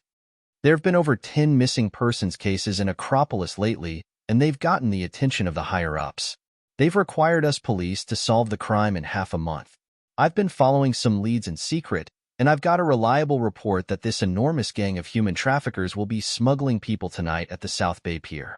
The 2 of us will go there, hide, and use this opportunity to take down this large-scale smuggling gang, Lu Bingbing said earnestly. Just the 2 of us? Qin Feng stared dumbly at Lu Bingbing. Yeah, just the 2 of us. Lu Bingbing said, we can't have a lot of people or we'll be too conspicuous. 2 is the best number. Do you think I'm idiotic and retarded? Qin Feng pointed at his own nose and spoke with seriousness. Qin Feng, the higher-ups have placed priority on this case. If you help me take them down, I'll give you credit. The reward will be generous, Lu Bingbing said anxiously. Not interested. If you help me this once, I assure you that if you commit a crime in Acropolis in the future, I'll help you settle it. My old man can help me settle it. I don't need you. Qin Feng continued to shake his head. Plus, as an upstanding and rule-abiding citizen, I've never done anything illegal my whole life. Never. Lu Bingbing's face darkened. She gaped and held in her emotions. She didn't want to talk to Qin Feng about his extensive criminal record. How would this guy admit them? I can promise to accept one condition of yours, Lu Bingbing said through clenched teeth after thinking for a bit. Qin Feng still didn't budge. 2 conditions. Lu Bingbing's teeth were about to shatter. Chief Lu, that's not what I mean. It's just that this task is really dangerous, Qin Feng said with difficulty. After getting halfway through his speech, Lu Bingbing interrupted him. Qin Feng, as long as you help me CA these criminals, I'll agree to 3 of your conditions. You can choose anything and I swear I'll do them. Lu Bingbing threw caution to the wind. Deal.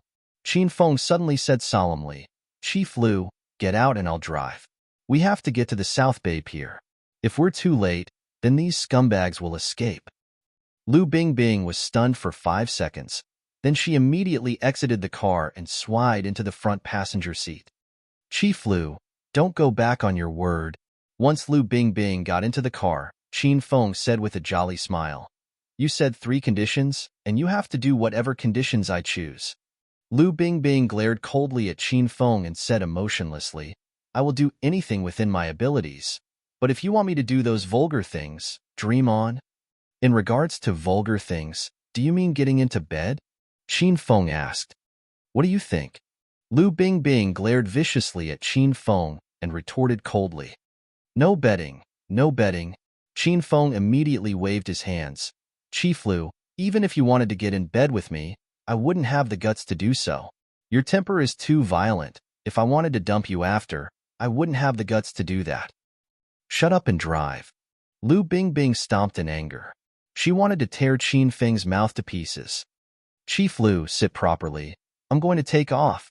Qin Feng already began to shift gears, gas, and was prepared to leave at any moment. Lu Bingbing snorted with disdain. He was just driving. She didn't believe this brat could get the car to fly. But in the next second, Lu Bingbing's scream resounded through the night and didn't stop. She found that Qin Feng made the car fly, and she was almost flung out of the car on several occasions. Chief Lu, we've arrived. Not 10 minutes later, the police car stopped and Qin Feng suddenly realized that it was great speeding in a cop car since the path was unimpeded. Lu Bingbing immediately opened the door, ran far away, and began to throw up. Usually when chasing a criminal she often sped, but this was still the first time she sat in a car ride that made her throw up. Chief Lu, I told you to sit properly. Why don't you never listen to me? Here. Qin Feng extended a couple of tissues to her. Lu Bingbing glared coldly at Qin Feng. She didn't know what to say to this kind of person. Here was an expert fighter, a godlike driver, and a rich and powerful man. She suddenly felt as though the heavens were unfair. Qin Feng, let's hide on opposite sides of the underbrush. Wait for my signals later. Lu Bingbing finished wiping her mouth and immediately became stern. She looked at the terrain around her and chose 2 hidden pays of underbrush. They both got into their own places. These clusters of weeds were half a person tall and were great for hiding. If they squatted, it would be hard to detect the other's presence. Qin Feng squatted in the underbrush and looked around him. South Bay Pier was Acropolis City's sole port. Who knew how many ships came and went? There were both container ships and passenger ships. It was already deep in night. There were 3 large container ships stopped on the pier, and over 20 fishing boats on the 2 sides of the port. There were no more passenger ships at this time, so tonight it would be easy to discover people if they wanted to buy and sell people here. Who knew how long they squatted there in the underbrush, subject to the river wind when they heard gusts of whistling from the boats on the river in the distance. Qin Feng looked out to see a large cargo ship nearing the port. At this time, Qin Feng looked towards Lu Bingbing, who signaled to him. At the same time, she squatted in the underbrush and slowly headed towards the port. Qin Feng immediately understood what Lu Bingbing meant. He slowly followed and headed towards the port as well. Each person hid one side of the port. In a bit, if the criminals were going to appear, it would be hard for them to escape their grasps. After all, Qin Feng and Lu Bingbing were incredible experts, so it would be no problem for one of them to fight 10 little hooligans. Sha sha. Suddenly, there was a rustling noise from the underbrush not far away. Lu Bingbing's eyes brightened and excitement filled her face. Based on her many years of experience in scouting, the noise in the underbrush wasn't the sound of wind blowing grass. Someone was hidden in it and was rushing towards the port. And based on the sound, it was a large group of people. Lu Bingbing signaled to Qin Feng again. Qin Feng heard rustling footsteps and quickly understood what Lu Bingbing meant. His eyes flashed swiftly in the dark and quickly determined the group's position. Toot toot. The large container ship was already about to reach shore, and it tooted its whistle again like it was signaling to the traffickers in the underbrush. When these people heard the second whistle, they immediately sped up. They rushed out of the underbrush and ran over to the docking large container ship.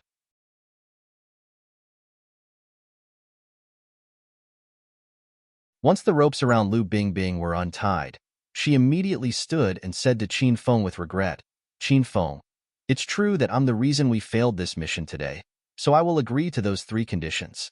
But, in the future, you still have to help me CA this group of criminals, and you have to come when called." "That's cheating. I'm not doing that."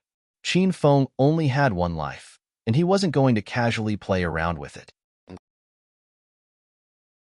"Then I also won't agree to those 3 conditions." Lu Bingbing's expression fell, and she spoke coldly. What was a woman's heart? What did it mean to destroy the bridge after crossing the river? Qin Feng thoroughly experienced them now. "Chief Lu, I've misjudged you." Qin Feng walked towards the police car with annoyance. Lu Bingbing chased after him and tugged on Qin Feng's arm. "Qin Feng, how about this? If you agree to help me hunt down this group of traffickers from here on out, the 3 terms I previously agreed to still stand, and I can honor one of them right now." Lu Bingbing gave her all for this task that was pressed upon her by upper management. Qin Feng immediately turned around, lightly held Lu Bingbing's hands, and said with a laugh, "Chief Lu, you're treating me like an outsider. I, Qin Feng, am an indomitable man, so my words hold enormous weight and I don't do things halfway. Since I agreed to help you CA these criminals, I won't back out halfway." Qin Feng paused. He changed the topic and suddenly said, "Chief Lu, if I want to whip you with a belt right now, can I?" "Huh." Lu Bingbing's mouth tweaked violently and thought she heard incorrectly. Her face darkened as she asked, "What did you say?" Qin Feng became stern. He already removed his belt and held it in his hand. He looked at Lu Bingbing with a powerful and domineering expression and yelled, "Little beauty, this young master is really interested in you currently and wants to fiercely whip you with a belt. Bend down quickly and let this young master whip you 3 times. Then we can talk." "Qin Feng, you want to die?" Lu Bingbing was so angry that she was about to burst out and cuss. If she could beat Qin Feng in a fight, she would kill this stinking brat. "Oh, the river wind is really strong. Chief Lu, I have to go home and sleep. If there's no reason to look for me in the future, don't. I'm really busy." As Qin Feng spoke, he already walked far away. Lu Bingbing saw that he was about to disappear into the dark night, so she clenched her teeth and shouted, "Young Master Qin, come back, I'll do it." Smack! Lu Bingbing had just finished speaking when she felt a burning pain and a loud sound pass from her body. She secretly cursed 18 generations of Qin Feng's ancestors several times. This Qin Feng fucking hit her for real. "Bingbing, are you satisfied with this young master's lashing?" Qin Feng was over 10 meters from Lu Bingbing at first, but was by her side in a blink and waved a large, ruthless whip. Lu Bingbing's fair and charming face was completely red from anger. Of course, part of this blush was due to embarrassment since that was her most sensitive area. Besides pain from the whip, she also felt limp and numb all over. This was true painful pleasure. "Young Master Qin, you're so weak. I didn't feel anything." Lu Bingbing gritted her teeth and spoke coldly. How could she concede to Qin Feng? Smack! Then there was the sound of another whip. This sound was more crisp and created a small tear in Lu Bingbing's pants. MMPH.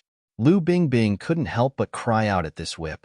Who knew if it was a cry of pain or pleasure? "Bingbing, that was fierce enough, right? How are you speaking to this young master? Speak more gently. Don't you know how to act coquettish?" Qin Feng whipped Lu Bingbing while lecturing her. This feeling could not be too great. He suddenly took a liking this quest involving taming Lu Bingbing. If Qin Feng could see Lu Bingbing's messy hair covering her face, he would be shocked to tears. That icy and charming face became completely sinister and filled with ruthless dissatisfaction. Lu Bingbing ground her teeth noisily and opened her mouth again a long while later. When she opened her mouth, Qin Feng jumped in shock. So when this hot-headed girl acted coquettish, it tickled the heart like an obedient little kitten. My bad. Are you all right, Bingbing?" Qin Feng bought a bottle of elementary gold sore medicine from the system and immediately went beside Lu Bingbing. He was about to press her down and help her apply medicine when he heard Lu Bingbing's grim reaper, cold voice. "Qin Feng, fuck off. Now the first condition is satisfied, so if you dare to not show up to CA people next time, I'll get an army and flatten the Qin manor. Yes, yes, I'll come for sure. Qin Feng was now calm, and felt that he went overboard. He hurriedly pressed down Lu Bingbing's body with her back facing him. Chief Lu, don't move. I'm helping you put on medicine. Once she heard that Qin Feng wanted to help her put on medicine, could Lu Bingbing not move? The belt hit her in an awkward spot. Was she going to let Qin Feng touch her ass? Lu Bingbing immediately turned her body and was about to kick the perverted Qin Feng away, but she fell onto the ground first and immediately cried out in pain. This wasn't the first time Qin Feng saw Lu Bingbing in such a difficult situation. He wanted to laugh, but felt bad for laughing. He flipped her back over and forcefully controlled her, then sprinkled the elementary gold sore medicine powder onto her body. The 3 whips turned Lu Bingbing's pants into strips. Qin Feng suddenly didn't dare to continue provoking this mother tiger. He sprinkled the medicinal powder on her wound and said, Chief Lu, this medicinal powder is quite good. It's not convenient for me to rub the powder on for you, so you can rub it yourself. In a bit, it won't hurt. After he finished speaking, Qin Feng ran into the underbrush to the side. He remembered that he knocked out 5 people at first and wondered if they had escaped.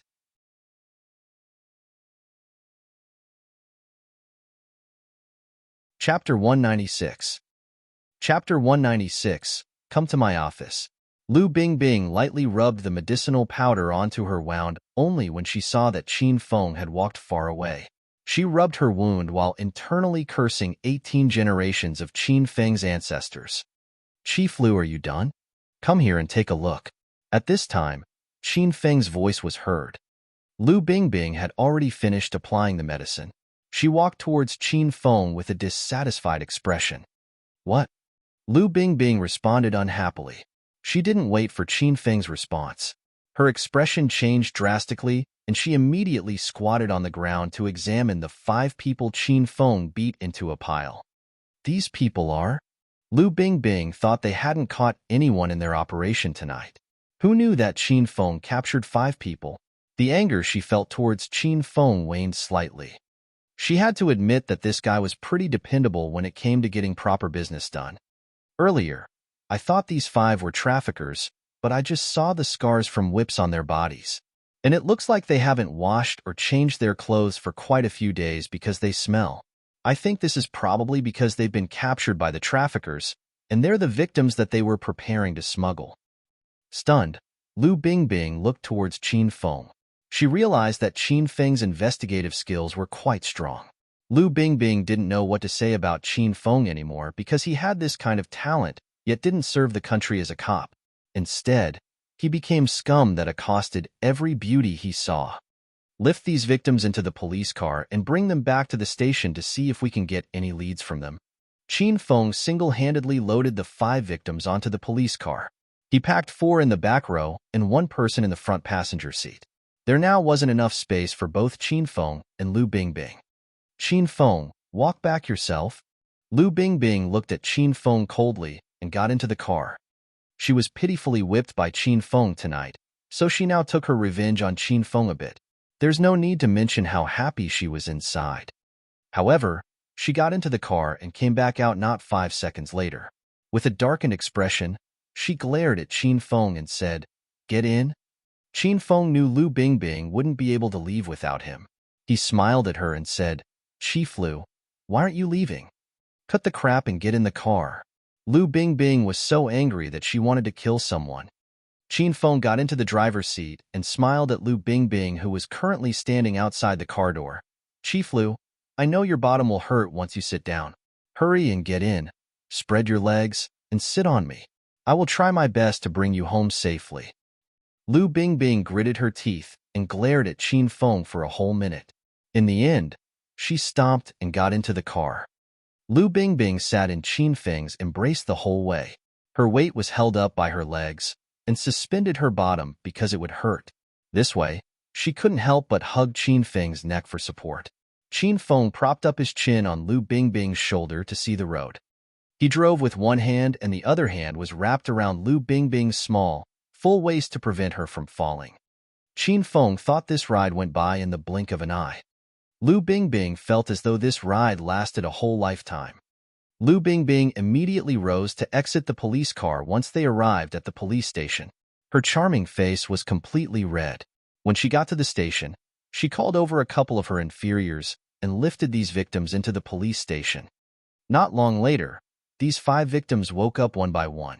Lu Bingbing questioned them personally and discovered that they didn't know one another. They were people of the lowest class that had come from other places to work and rented places to live in various suburban districts. The 5 of them were suddenly abducted at night when they were going home. After waking up, they found themselves locked in a large black house with a total of 38 people inside. Tonight they were going to get shipped out to who knew where to do who knew what. This inquiry took over an hour. Lu Bingbing's expression became increasingly heavy. She didn't find any useful leads. Instead, everything became even more jumbled. This large-scale trafficking group's goal was extremely unclear. Lu Bingbing couldn't figure out why they were abducting people. Lu Bingbing previously solved several small-scale criminal group cases in the past, and they either kidnapped children to a remote mountainous region and sold them, abducted women, took them to places of entertainment, and forced them into prostitution, or abducted people to sell their organs. But this time, this group of traffickers were extremely capable and abducted old and young alike. One could say that they were non-discriminatory in regards to age. But that wasn't the strangest thing. According to the 5 victims, they were locked in a little black house and saw quite a few dead people. Who knew how long the corpses were there for? And the traffickers even brought along the corpses in their operation tonight. They're even smuggling dead people? What are these criminals trying to do? Lu Bingbing couldn't understand this question. Once he returned to the company, Qin Feng's life resumed to its extreme mundanity. Su Ruoro continued to be busy from day to night. She made phone calls at all times without taking any breaks, and when she got back to the Qin Manor, she stayed up deep into the night making charts. Qin Feng had no idea what she was so busy doing. Because Qin Feng thought there was nothing to be busy about, that Liu Chen deliberated for a week but still provided no response, so Qin Feng had no hope in her response anymore. He thought something went wrong and wanted to find it and fix it, so his luck with women would return. But what went wrong? Qin Feng really didn't understand. The day was split in 2. The first involved playing games, and the second involved a long nap. Before he knew it, the day was already over. When work was over, Qin Feng stood and prepared to go home. He deliberately slowed down to wait a bit for Su Ruoro, but this last didn't even lift her head. She continued to work painstakingly. With a sigh, Qin Feng grabbed his blazer and left. Not long after he left, Su Ruoro raised her head. Pain and disappointment filled her clear eyes. She weighed Qin Feng slowly disappearing back and wanted to rush after him and grab his arm. Though they only hadn't spoken for a week, Su Ruoro felt that a lifetime had passed. She suddenly really missed eating with Qin Feng, getting teased by him at work, and the feeling of sitting on his Icon 28 bicycle home after work. She lapsed into a daze as she thought about these fond memories. But what could she do now that events had progressed to this stage? She could only quietly pack up on her own, stand, and squeeze into that annoying bus and train. Ruoro, come to my office. Su Ruoro had just gotten to the doorway when Wang Chao's eerie voice drifted from behind her. This voice was like that of a demon's reverberating through her brain. She suddenly halted in her steps. She really didn't want to go to Wang Chao's office, but she didn't have the guts to just leave. Ruoro, are you deaf? Get here right now. Wang Chao yelled when he saw that Su Ruoro didn't react.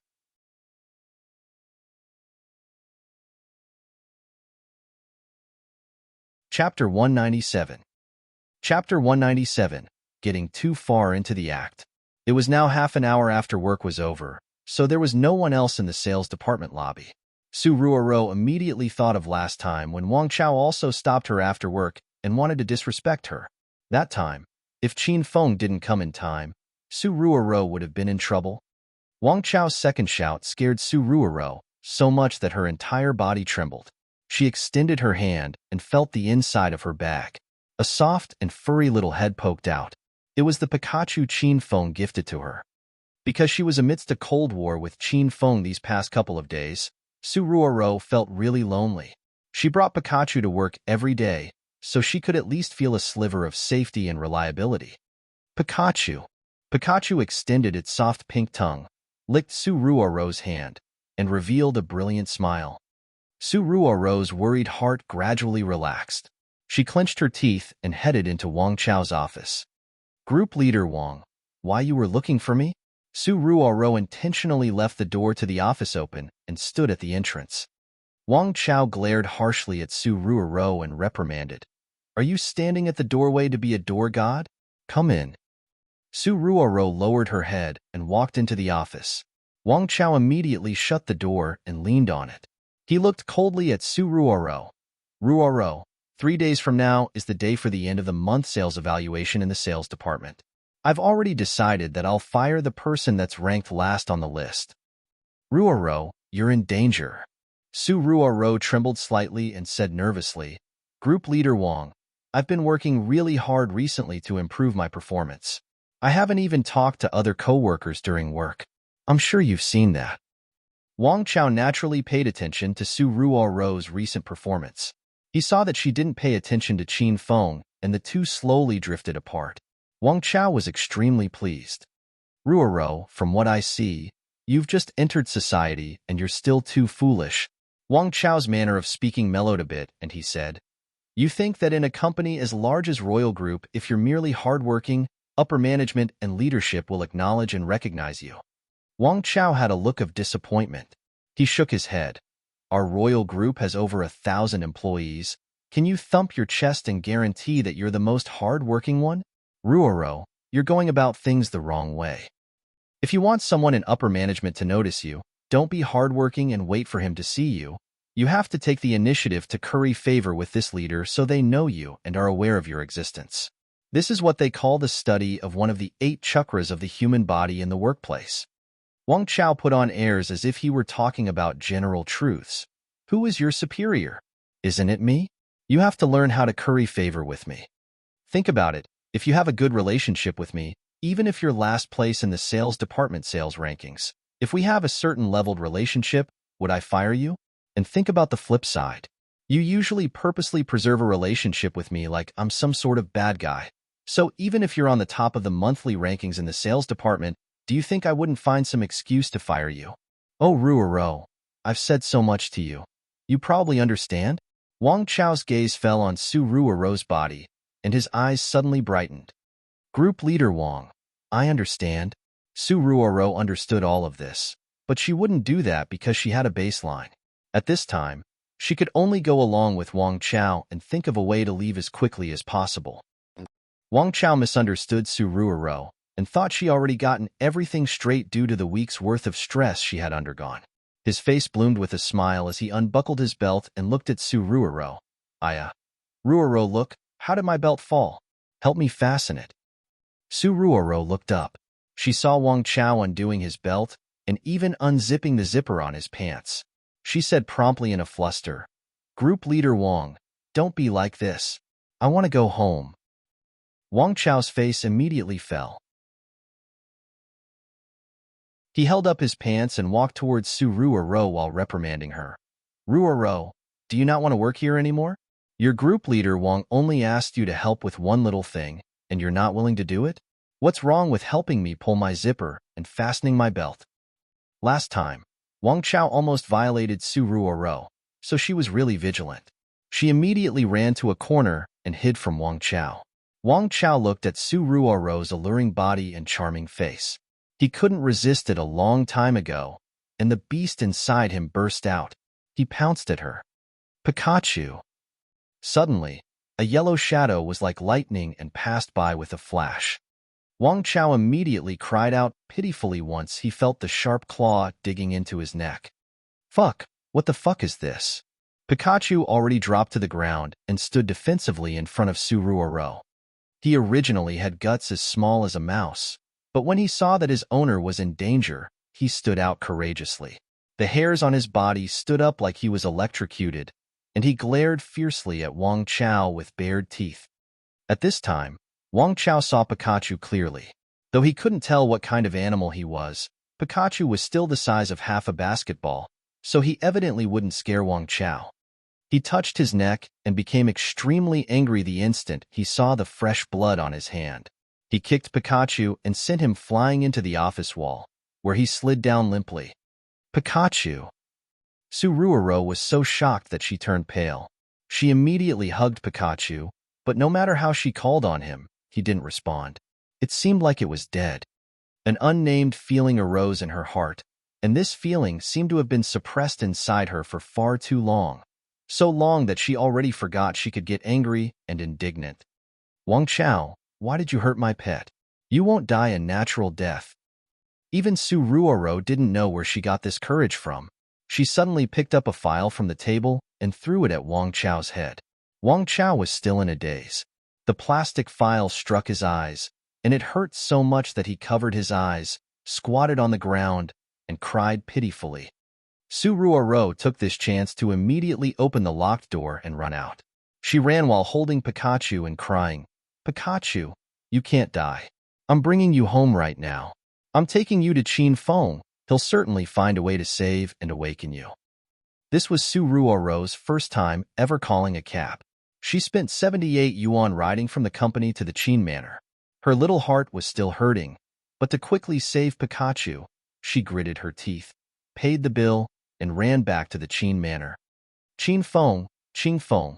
Once Suruoro got to the third floor, she wildly yelled Qin Feng's name. She suddenly realized that she hadn't yelled those two words in a really, really long time. Ruoro, what's wrong? Qin Feng ran out of his room. It was the first time he had seen Suruoro so anxious. Qin Feng, wah, Pikachu's about to die. Suruoro cried the whole way back, so her eyes were red and swollen. Qin Feng immediately tugged Suruoro into his room and took Pikachu from her arms. Right when he carried him, Qin Feng saw Pikachu stick his tongue out mischievously. He was so shocked that he almost threw Pikachu. Ruoro, you're certain Pikachu is about to die? Qin Feng asked suspiciously. Suruoro was still wiping her tears with a lovely, moving, and pitiful expression. She said anxiously, Qin Feng, I was playing with Pikachu on the road and accidentally let him fall from a high place. After falling, he didn't get up. He won't wake up however I call on him. Suruoro still kept the Wang Chao situation to herself. She didn't want Qin Feng to offend Wang Chao and get fired in consequence. To Qin Feng, Suruoro didn't look like she was pretending. Then, he lowered his head to look at Pikachu. This brat was winking mischievously. Master, Pikachu said he's completely fine. The reality is that Suruoro was in a cold war with you recently, but she can't take it anymore, so she wants to make up with you. However, women are sensitive and she feels embarrassed, so she found this excuse. So this was the case. Qin Feng had an expression of realization and was instantly tricked by Little Pig and Pikachu together. How could he not be worried about Pikachu? He directly tossed this large rat onto the bed and arrived in front of Suruoro. He lightly picked up her hand and brought her to sit on the side of the bed. He suddenly placed his hands on Suruoro's black stocking-clad thighs with a self-satisfied expression. I haven't touched your thighs in a long time, but they still feel just as familiar. Suruoro was slightly stunned. She immediately shifted her bottom, moved Qin Feng's hand away, and looked at him with dissatisfaction. Qin Feng, don't be like this. Did you forget what I told you before? Just quickly look and see how Pikachu is doing. Qin Feng was briefly stunned and immediately revealed a knowing smile. Women, they were really sensitive. Weak women like Suruoro were even more shy. Since she used the pretense of Pikachu's wounds to trick him, then he'd have to play along with her show until the end in order to help her preserve face. Ruoro, I've taken a look at Pikachu's wounds, and they really aren't small. Qin Feng took the initiative to sit down. He held Suruoro's soft and small hand with a serious expression. Suruoro was so shocked that she stood immediately and hugged the Pikachu on the bed tightly. Her tears fell with splatters. Qin Feng, I'm sorry. I didn't take good care of Pikachu and I let him get hurt so badly. Qin Feng, you have a way of healing Pikachu, right? Help him. He hasn't awoken after falling. Qin Feng opened his mouth and felt like he wanted to swallow his fist. Was there a need to act so earnestly? Wasn't she just using the pretense of Pikachu's injury to mend their relationship? Why is she crying? And crying so dramatically? Qin Feng no longer had the confidence to act with a movie queen-leveled actress like Su Ruoro. Qin Feng, why aren't you saying anything? Su Ruoro cried and looked at Qin Feng reproachfully. Qin Feng suddenly slapped his forehead and immediately understood.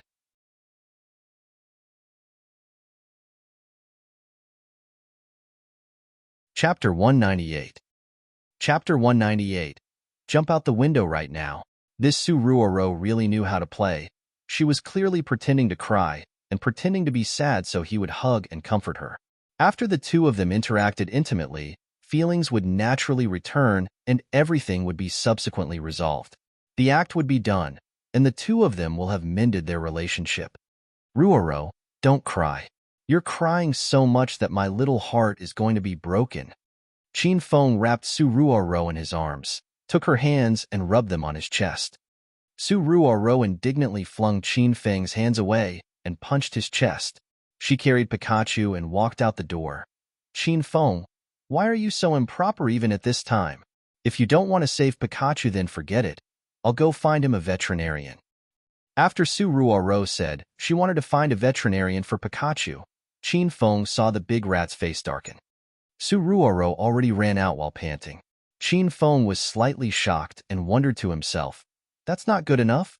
Maybe after not being with him for so many days, her emotions were hard to endure, so she needed stronger methods than usual to satisfy her. Ruoro, I know how to heal him. I will heal this big rat. Qin Feng immediately took chase. He arrived behind Su Ruoro and carried her princess style. He ran back into his room, tossed her onto his bed, and pressed down on her. Ruoro, watch closely. Today, I'm going to fiercely heal this large rat and subdue him with my power. Qin Feng revealed a vulgar smile and already removed his top. Su Ruoro was so shocked that she couldn't speak. After she came to, she bit Qin Feng's chest. Qin Feng jumped in pain. Qin Feng, what are you doing? Don't act recklessly. I'll hit you. Su Ruoro already jumped off the bed and stared at Qin Feng with alarm while holding Pikachu. Qin Feng looked at his red, bitten nipple and thought to himself, this lass has a really accurate bite. Ruoro, just tell me directly what I can do to coordinate with your role? Qin Feng leaned on the pillow and looked helplessly at Su Ruoro. He always thought he was an acting king that fully deserved his title, but today, he met his ma in Su Ruoro and could only have the guts to say he was only fit to be someone that played small roles. What are you saying? Who's acting with you? Su Ruoro stared at Qin Feng with dissatisfaction. She pursed her lips and said angrily, I'll ask you one last time. Are you going to help save Pikachu or not? If not, I'm going out. Qin Feng's lips chewed. He really couldn't understand what Su Ruoro was thinking. He was quiet for a while, then his eyes brightened and he said with a happy smile, Ruoro, I can save Pikachu. I've suddenly thought of a way to do so. Su Ruoro's clear eyes brightened and she immediately asked, how? Last time, I accidentally dropped Pikachu from the 3rd floor. At the time, he lost consciousness from the fall. Afterwards, I didn't bother with him and just weighed television. When I was weighing the passionate kiss scene between the male and female leads, this large rat came back to life on his own. It jumped around the television in a lively manner. He really liked the fervent kissing scene. Qin Feng, you're fooling around again. Su Ruoro carried Pikachu, instinctively took 2 steps back, and stared at Qin Feng with alarm. Look at the time. Why would I lie to you? Qin Feng said calmly, Pikachu was made from my hands. He's even dearer to me than a son I gave birth to. Why wouldn't I care if he lived or died? If I could take out my heart and show you, you would see that it's already torn to shreds. Then hurry and turn on the TV, find a channel with a kiss scene, and we'll try it out. When she saw Qin Feng's serious expression, Su Ruoro decided to try it out. No, it looks like Pikachu is about to die. I'm afraid we don't have time to flip channel by channel to find that kind of plot. I'm afraid we won't make it, my poor big rat. You haven't even come into the world for a month, and you have to go. You have such a hard life. Qin Feng had a sorrowful expression and was about to rub saliva into his eyes. Qin Feng, why don't we try? Su Ruoro said through clenched teeth in order to save Pikachu. Okay, let's hurry and start. Just a second ago, Qin Feng was still grieved and heartbroken, but now he excitedly tugged Su Ruoro onto the bed. He hugged her small, full waist and was about to kiss her. Qin Feng, didn't you say we were kissing? Why are you touching my chest? Qin Feng was about to kiss her, but Su Ruoro suddenly pushed him angrily away. She glared at him. Qin Feng smiled awkwardly. He took his hand away from Su Ruoro's chest with a bit of unwillingness and said with a smile, Haha, I was just setting up that loving atmosphere before a kiss. Time is of the essence. Let's hurry and kiss. While speaking, Qin Feng pulled Su Ruoro into his embrace. This time, he didn't place his hand on her chest. He placed it on her thigh and touched it while leaning towards Su Ruoro's alluring small mouth. Pikachu! Pikachu yelled once he saw that their lips were less than a centimeter away from one another and about to touch. Qin Feng could even smell Su Ruoro's fragrant breath. Not only did he yell, this large rat jumped excitedly on them. Su Ruoro immediately pushed Qin Feng away and hugged Pikachu emotionally. She shouted happily, Qin Feng, it's true, Pikachu really did wake up. That method really does work. Qin Feng shook his head awkwardly and secretly glared at Pikachu. This brat didn't know how to cooperate. Pikachu stuck out his tongue and had the wacky expression of someone asking for a beating. Master, Pikachu said you're vulgar and he misjudged you. Qin Feng's heart was hurting and Little Pig added another stab to it. It took a lot of effort for him to control his emotions. Once he did, he smiled at Su Ruoro and said, Ruoro, look, should we finish up doing what we were doing at first? Su Ruoro saw Pikachu awaken, and she was in the middle of screwing his furry little stomach. Pikachu was extremely happy. She said nonchalantly, What? I wasn't going to do anything with you. Qin Feng's chest hurt again, and he was then treated like air. He could only was Su Ruoro had a sweet smile and was as beautiful as an angel. It's just that the prince with a white horse that she was close to wasn't Qin Feng. It wasn't even a person. It was a big, mischievous rat. Pikachu said Qin Feng was vulgar, yet he was in the middle of doing something even more vulgar. Qin Feng weighed Pikachu happily travel from Su Ruoro's black, stocking-clad thigh to her legs. He went into her black skirt for a good while, then suddenly appeared out of the collar of Su Ruoro's white blouse. This brat buried half of himself into Su Ruoro's sexy ravine, stuck its head out, and smiled provocatively at Qin Feng. Then he looked at Qin Feng while sticking out his soft pink tongue to lick the fair flesh of Su Ruoro's chest. What made him even more angry was that not only did Su Ruoro not stop Pikachu's philandering actions, she even chortled continuously and indulged in Pikachu's vile behavior. Qin Feng couldn't continue to wah. He arrived beside Su Ruoro with a huff and extended his hand to pluck Pikachu away. Ruoro, this large rat hasn't been listening.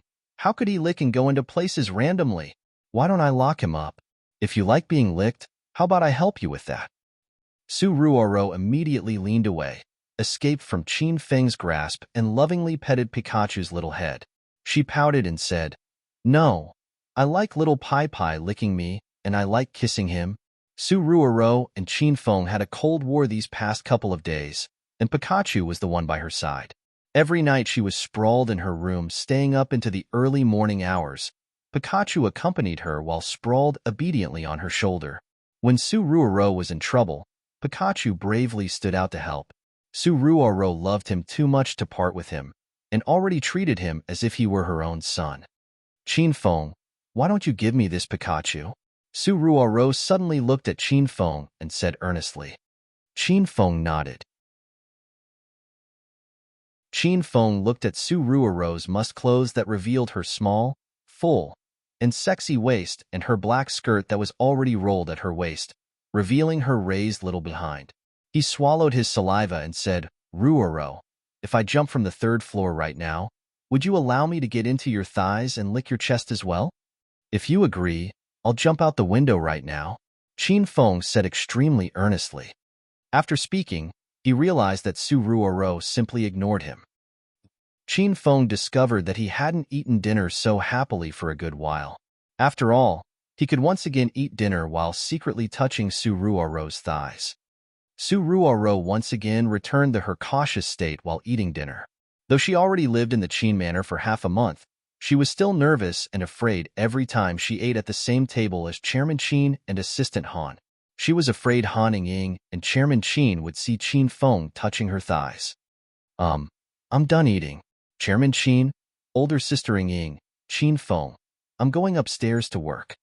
Su Ruoro couldn't take it anymore and immediately found an excuse to run away. After she left, Han Ying sat naturally next to Qin Feng and continued to eat with the Qin father and son. Qin Huang and Han Ying talked about some company matters. When his gaze suddenly fell on Qin Feng, he spoke with seriousness. Fenger, the sales department's month-end performance evaluation is in 3 days. You were in the company for half a month. Have you gotten any clients? I got one. Qin Feng thought to himself and said earnestly. Last time Sun Yi came to Royal Group to buy a house and Qin Feng sold him the Cloud City Hua Manor's worst villa, number 4 of Building 4, for 15 million yuan. That should be considered a client. Qin Huang didn't know about this. He thought Qin Feng was talking back to him, so he said unhappily, You brat, when can you be more serious? You've come to the company for half a month and you haven't gotten a single customer? You really never give me a break. Qin Feng ate while instinctively extending his hand towards Su Ruoro beside him to touch her thigh. He said earnestly, Chairman Qin, I told you that I got a client. Qin Huang's face darkened angrily. He was about to reprimand Qin Feng when he heard Han Ying cry out with surprise. Ah! This sound was a bit charming, and it scared Qin Feng and Qin Huang.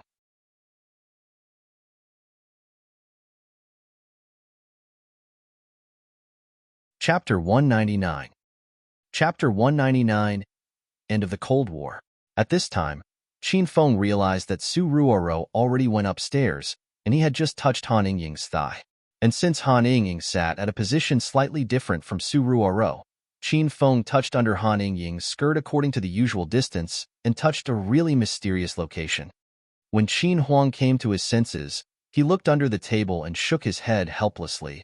You two are like this in the office and can't even hold it while eating. AI, you two should learn from that girl Su Ruoro. She's so hardworking. After speaking, Qin Feng shook his head and went upstairs. Qin Feng, you pervert. After Qin Huang left, Han Ying glared at Qin Feng and left with a huff. Qin Feng looked at his right hand that had just accidentally touched under Han Ying's skirt and was distracted for a good while. He suddenly placed it on his nose and sniffed. It was fragrant indeed. Then he nodded with satisfaction and continued to eat dinner happily. After eating, Qin Feng happily knocked on Su Ruoro's door. Who is it? Su Ruoro's nervous voice quickly passed through from the room. Other than Qin Feng, no one would look for her so late into the night. Are you sleeping, little sister Ruoro? Qin Feng smiled. Though they were separated by the door and she couldn't see Qin Feng, she could picture his vulgar smile just by hearing his voice. She immediately said, I am sleeping. Aya, little sister Ruoro hasn't slept yet. Then that's perfect. I want to talk to you about some work things. Qin Feng smiled shamelessly. Su Ruoro's face darkened and she repeated louder, Qin Feng, I've already gone to sleep. Since little sister Ruoro doesn't even want to help me with something small, then it seems that I'll have to take Pikachu back tomorrow, Qin Feng said casually. Kacha. The room door suddenly opened and Qin Feng's eyes brightened. He saw Su Ruoro wearing pink pajamas with cartoons on them. She stood at the doorway with dissatisfaction. Qin Feng naturally touched Su Ruoro's little head, walked into the room and closed the door. Little sister Ruoro, it's so late and you still aren't sleeping? If you're like this, how can I sleep? Su Ruoro complained. Qin Feng instantly became serious. He took Su Ruoro's hand and tugged her to sit on her large and fragrant bed. Ruoro, what you're saying right now is incorrect. You told me to look for you tonight. Su Ruoro immediately looked wronged. When did I tell you to look for me? Qin Feng, don't speak nonsense. Qin Feng tossed Su Ruo's hand away and said with a look of propriety, Aya, this young lady. You look young and beautiful. How could you casually lie and play with people? You clearly fiercely slapped my hand thrice during dinner and went back to the room first. Were you not hinting at me to come to your room late at night? This is the same as in Journey to the West when Master Pewdie hit the monkey's head thrice with the disciplinary rod. I just thought 3 in the morning was too late, and that it would be detrimental to your reputation if news got out about a man coming into your room at night. So, I came earlier. How could you not admit the truth? Su Ruo was on the verge of going crazy. She had never seen a man more shameless than Qin Feng. She hit Qin Feng's hand 3 times during dinner clearly because that brat's hand was dishonest and kept groping her leg. And she was only forced to retreat to her room early because of Qin Feng's dishonest hand. In reality, she hadn't eaten her fill at dinner tonight. Qin Feng, let's make up. Suddenly, Su Ruo's expression became extremely serious. She looked at Qin Feng with her large, clear eyes that glistened with tears. Sorry, I shouldn't have said those mean things. I don't actually think that way. Qin Feng, I really miss you. Sometimes, thinking about a person is unrelated to physical distance. Even when he sits right next to you, you still feel an incomparable sense of longing. Though the two were in a cold war for almost a week, Qin Feng hadn't changed. He was still the same Qin Feng that was both vulgar and cared about her, that had a dishonest hand and loved to joke around, that was frivolous externally but would never harm her in reality. He was the Qin Feng Su Ruo was familiar with, and her one and only Qin Feng. The emotions that Su Ruo suppressed for a week burst out.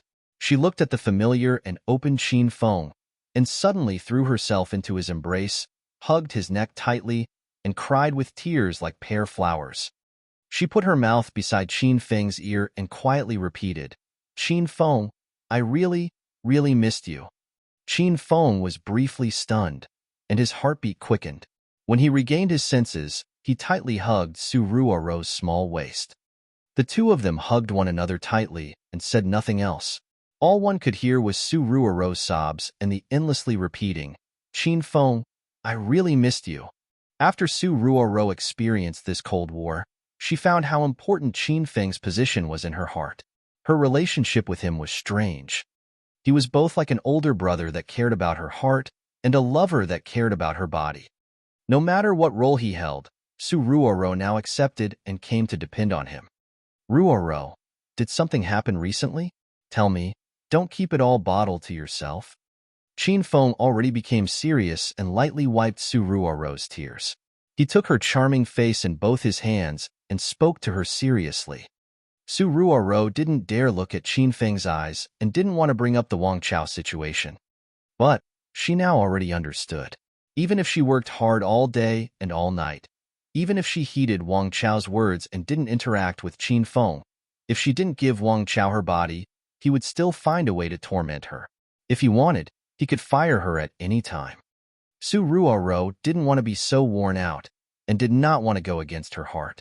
She wanted to revert back to happily going to and from work like before. She hugged Qin Feng's neck tightly, buried her head into his shoulder, and said quietly, Qin Feng, I'm fine. Beginning from tomorrow night, continue helping me intensify my training. Help me strengthen my personality, okay?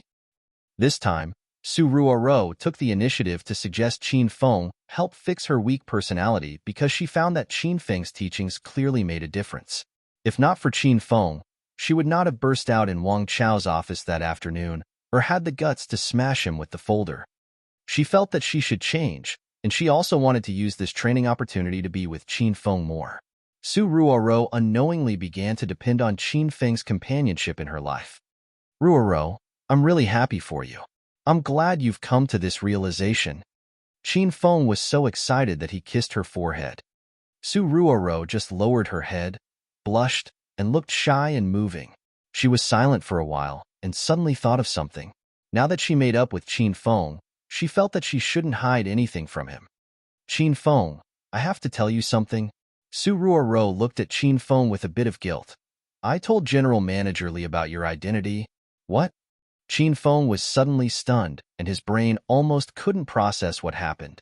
He felt that this situation was really complicated, extremely complicated. A while later, he grabbed Su Ruoro's arms and asked, Ruoro, you told Liu Qin my identity? What identity? Just your identity as a member of the Qin household, Su Ruoro said carefully. But don't worry, I just said you and I were members of the Qin household, but I didn't explicitly reveal your identity as young Master Qin's personal attendant. Why did you talk to her about these things? Qin Feng's luck in the romance department was really, really bad recently. He knew something went wrong, and he just had to fix whatever that was, and he'd be able to beckon and have women come or go. Now that he and Su Ruoro made up, he knew that Liu Chun was going to be in his grasp soon. General Manager Li took the initiative to ask me that time she called me into her office. She even asked me for a way to contact young Master Qin. Su Ruoro was like a little child who had done something wrong and felt aggrieved. So you gave her young Master Qin's QQ? Qin Feng had an expression of surprise. He finally understood. This relationship was indeed too complicated. The whole time, Su Ruoro thought Qin Feng was young Master Qin's close attendant. In fact, she didn't know that young Master Qin's QQ was Qin Feng's. She misunderstood this relationship and made Liu Chun misunderstand it as well. Liu Chun now thought Qin Feng was Qin Feng, and young Master Qin was young Master Qin. No wonder Liu Chun was unrestrained and fiery hot at night, but cold and icy towards Qin Feng at work. Qin Feng instantly understood everything. Su Ruoro nodded nervously and suddenly looked towards Qin Feng and said quietly, Qin Feng, why you wouldn't blame me, right? He, Ruoro, you've committed a grave mistake, so of course I have to ferociously discipline you. Qin Feng smiled vulgarly.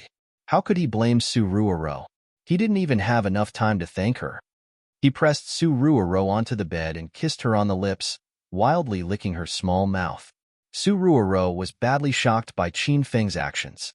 She closed her mouth tightly and shook her head. Qin Feng's hands pressed on Su Ruoro's chest with her pajamas still separating them, and he looked at Su Ruoro heatedly. Ruoro, I want to get on you. After Su Ruoro screamed, her brain went blank and her whole body froze. There was just a small voice in her heart telling her, no, not now. Qin Feng, let go of me. I can't give it to you right now. Su Ruoro suddenly pushed Qin Feng away, pulled the blankets to cover herself, and looked as though she suffered a fright. Qin Feng's frivolous expression immediately became serious. He stood by the bed and said, Ruoro, you performed extremely well at first. When you encounter this kind of scenario where someone wants to forcibly take your body, you have to coldly shove him away and violently kick his nether regions and end his family line. Su Ruoro stared blankly and asked dumbly, Qin Feng, were you training me at first? Of course. Would I randomly do those kinds of vulgar things? Qin Feng said extremely earnestly, it's called intensified training, so it's not dependent on scene or location. I won't tell you clearly that I'm about to start beforehand. We can only see your true reactions when these things happen suddenly and at any time. Su Ruoro said nothing. She was afraid that if she said the truth, it would be really painful. Ruoro, then rest earlier. Tomorrow night we'll begin the next round of intensified training. As for the scene, let's do pervert on the bus. After speaking, Qin Feng immediately ran out of Su Ruoro's room and returned to his own. There was still one more important thing he had to do. Once he climbed into bed, Qin Feng took the initiative to send a message to Liu Qin's QQ. Beautiful, are you asleep?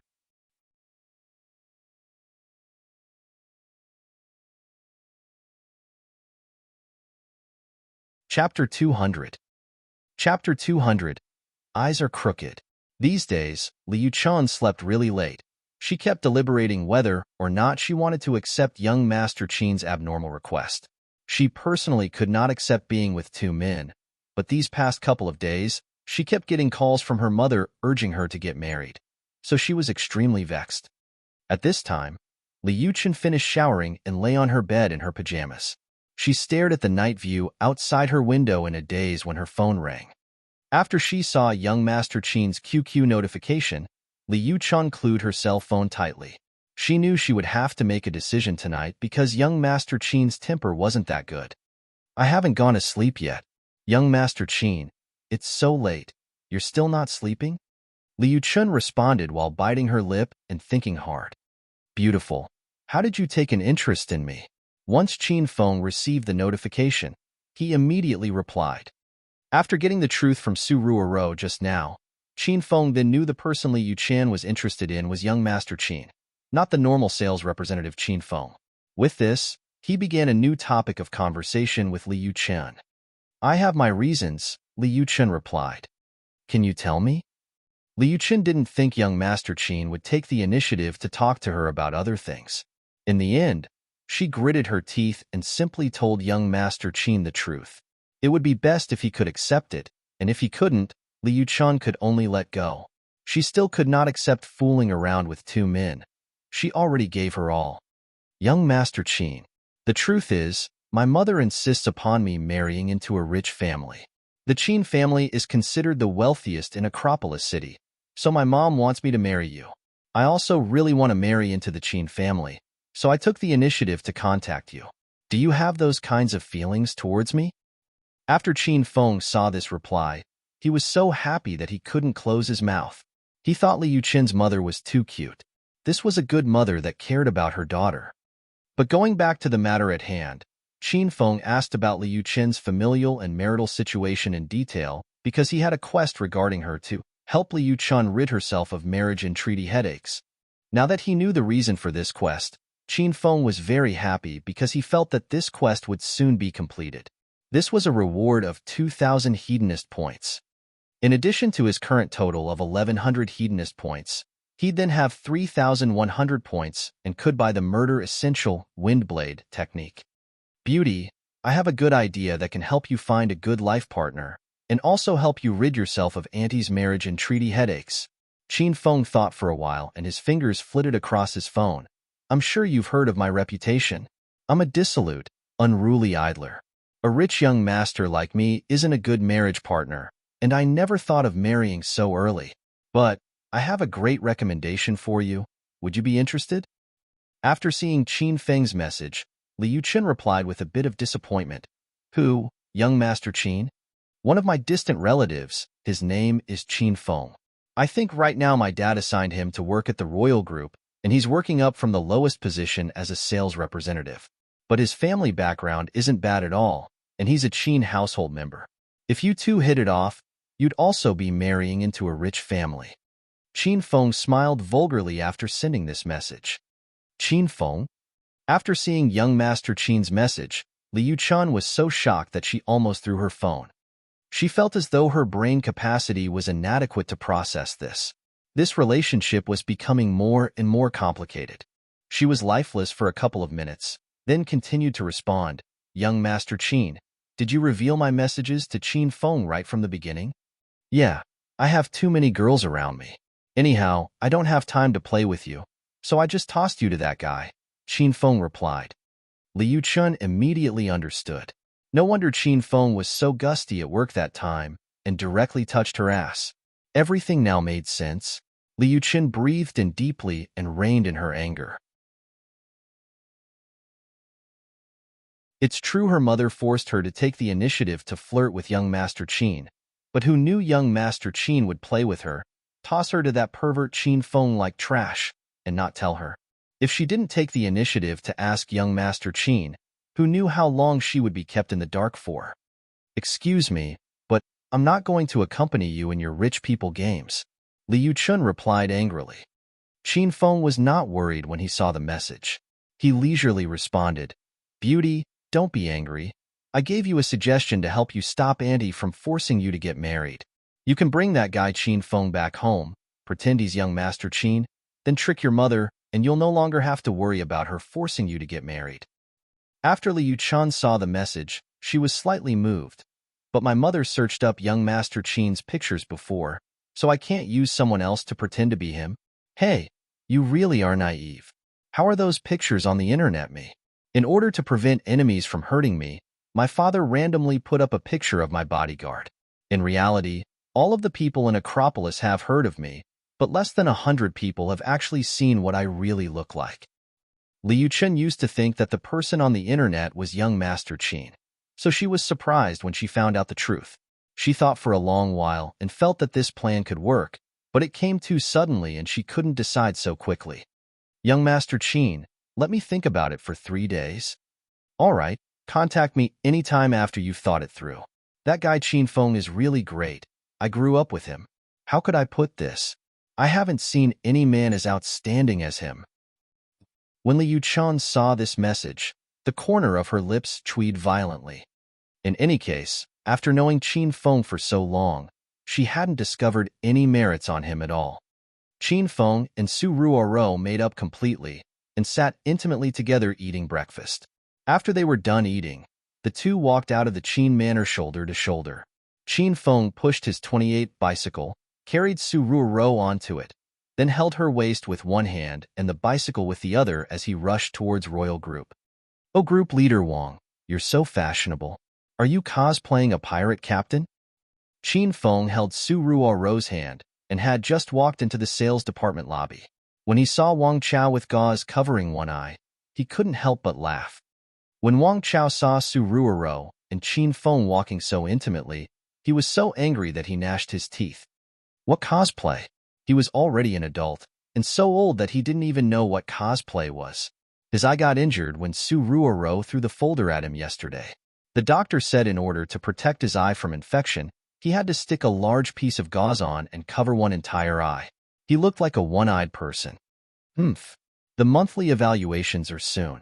Be cocky, you brat. I'm afraid that after the evaluations, you won't have the opportunity to step into Royal Group again. Wang Chao glared coldly at Qin Feng. Because he only had one eye, when he looked at Qin Feng, it seemed as though he was looking and talking to Su Ruoro. Qin Feng's expression fell, and he said coldly, "Group Leader Wang, I was joking with you. Why are you being so fierce towards our Ruoro? Would you believe me if I told you I would whip you right now?" Su Ruoro already became another one of Qin Feng's people. Other than himself, no one could bully Su Ruoro. Wang Chao's face darkened and he glared fiercely at Qin Feng. "Are you blind? Your elder's glaring at you." Qin Feng clapped a hand on Wang Chao's shoulder. The enormous strength made Wang Chao feel as though his shoulder was about to get dislodged. "I already warned you not to glare at our Ruoro. Why aren't you listening my advice?" Wang Chao had the desire to run Qin Feng over. He really did glare at Qin Feng both times earlier. However, he quickly understood. It was probably because he only had one eye right now. From Qin Feng's view, his gaze was a bit off and he glared at Su Ruoro. He spoke to Qin Feng again. "Stinking brat, hurry and move your hand away." Qin Feng saw that Wang Chao didn't dare stare at Su Ruoro anymore and laughed as he released his grip on Wang Chao. "Group Leader Wang, that's right. Let's resolve matters between us men. How could you glare at a girl and get angry at her? Don't let me see that again, or I won't show you any mercy." Wang Chao couldn't beat Qin Feng in a fight. Every time he tried to do something to Qin Feng, he was the one who suffered. He held a deep hatred for Qin Feng and had no way of cawing him. He felt as though death would be preferable to this kind of living. Wang Chao knew he couldn't suppress Qin Feng, so he wanted to let out his anger onto Su Ruoro. This little girl really didn't listen. The past couple of days, she did a good job and didn't stick to Qin Feng, but today, right from the morning, they were reconciled. Wang Chao saw that Qin Feng already turned to leave, so he immediately glared at Su Ruoro. He was about to speak when he suddenly thought of how his eyes were offset. He immediately adjusted the direction and glared at Qin Feng and said with a lowered voice, "Ruoro, the month-end sales evaluations are in 2 days. Consider this. If you still don't listen, I'll kick you both out." Wang Chao thought that looking at one person while saying mean things to another was too fucked up. He had just finished speaking when he heard Su Ruoro speak loudly. "Group Leader Wang, were you speaking with me just now?" This sound scared Wang Chao to death. When had he ever seen Su Ruoro speak to him so confidently? And the most important part was that Qin Feng turned back. He viciously slapped Wang Chao's other shoulder. Wang Chao felt as though he was pressed down by an enormous mountain and almost kneeled on the ground. "Group Leader Wang, what did you say to Ruoro? Come, Say it again in front of me. Wang Chao was so frightened that his face was drained of all its color. He looked at Qin Feng's cold expression and the evil air that bursted out of him. Wang Chao immediately waved his hands and said, Qin Feng, don't misunderstand. I noticed that the month-end evaluations were approaching, so I wanted Ruo to continue working hard and to not ever slack off. Haha, I was encouraging her. Wang Chao forced a fawning smile onto his face. He looked at Qin Feng but spoke to Su Ruo. Ruo, isn't that right? Ruo didn't want to spare Wang Chao a glance. She took Qin Feng's arm and left. Qin Feng, let's go. Don't bother with this kind of rotten man. Wang Chao weighed Qin Feng and Su Ruo's backs getting further away. He was so angry that he was about to combust. Rotten man? You have the guts to call your elder a rotten man. Slut? Just you fucking wait. One day your elder will do you to death. Qin Feng and Su Ruo each returned to their own desks. They had just sat down when Liu Chan called Qin Feng away. General Manager Li, you were looking for me? Qin Feng said with a jolly smile after arriving at Liu Chen's office. This Liu Chen called him into her office in the early morning, and Qin Feng already knew what was going to happen. Qin Feng, why you probably know, right? Liu Chen didn't sleep the entire night last night. Her brain was filled with thoughts of using Qin Feng to pretend to be young Master Qin. In the end, she decided to try, so she called in Qin Feng in the early morning.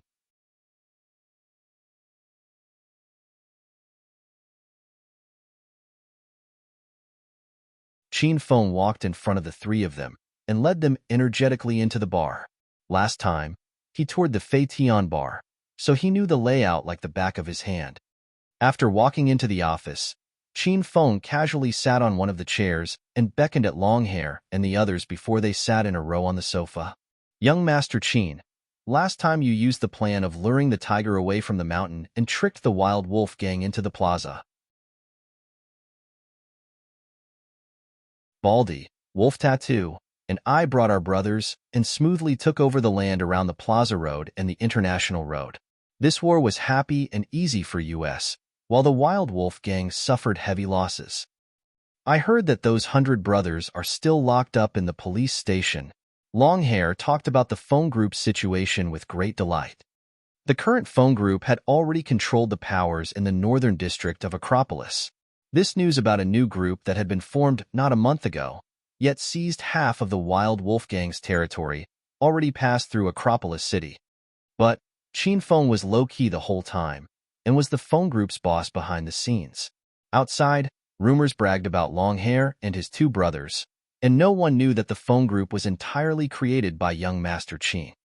Very good. Qin Feng nodded and said, now that the phone group has made a name for itself, I'm sure many stragglers in the streets would want to join our group.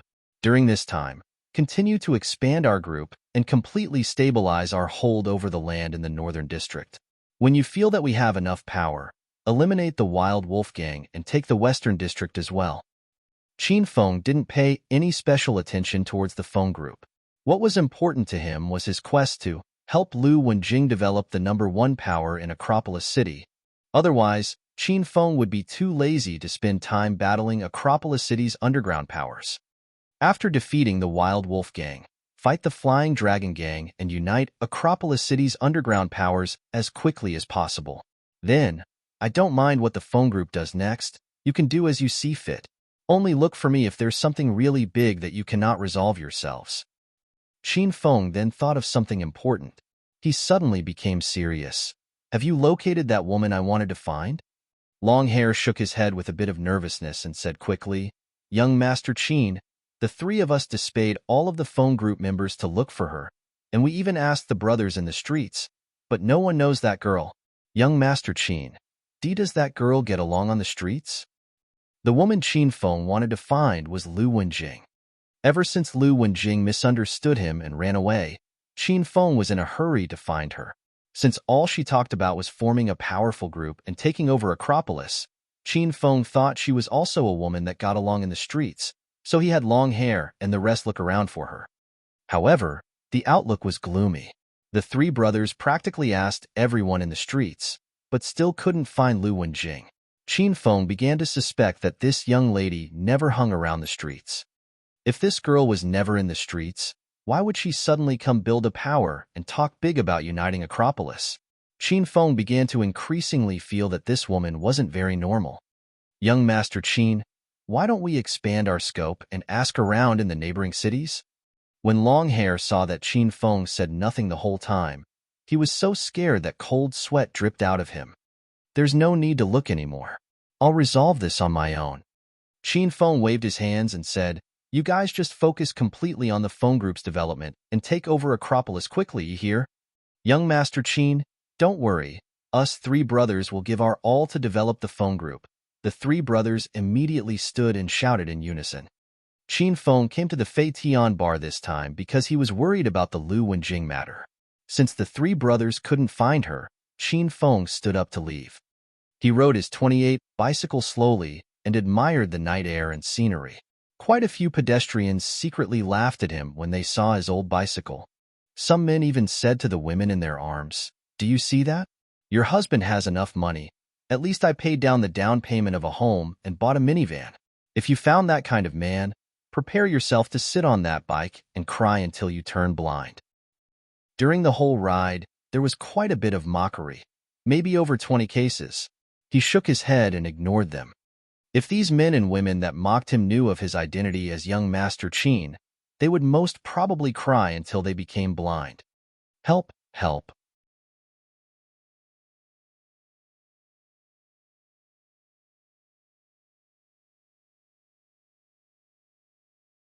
Chapter 202. Chapter 202. Sent to friends. Hey, why did you dodge when your elder threw something at you? Qin Feng suddenly spoke. The man with the earring finally came to and wondered why Qin Feng's words seemed so familiar.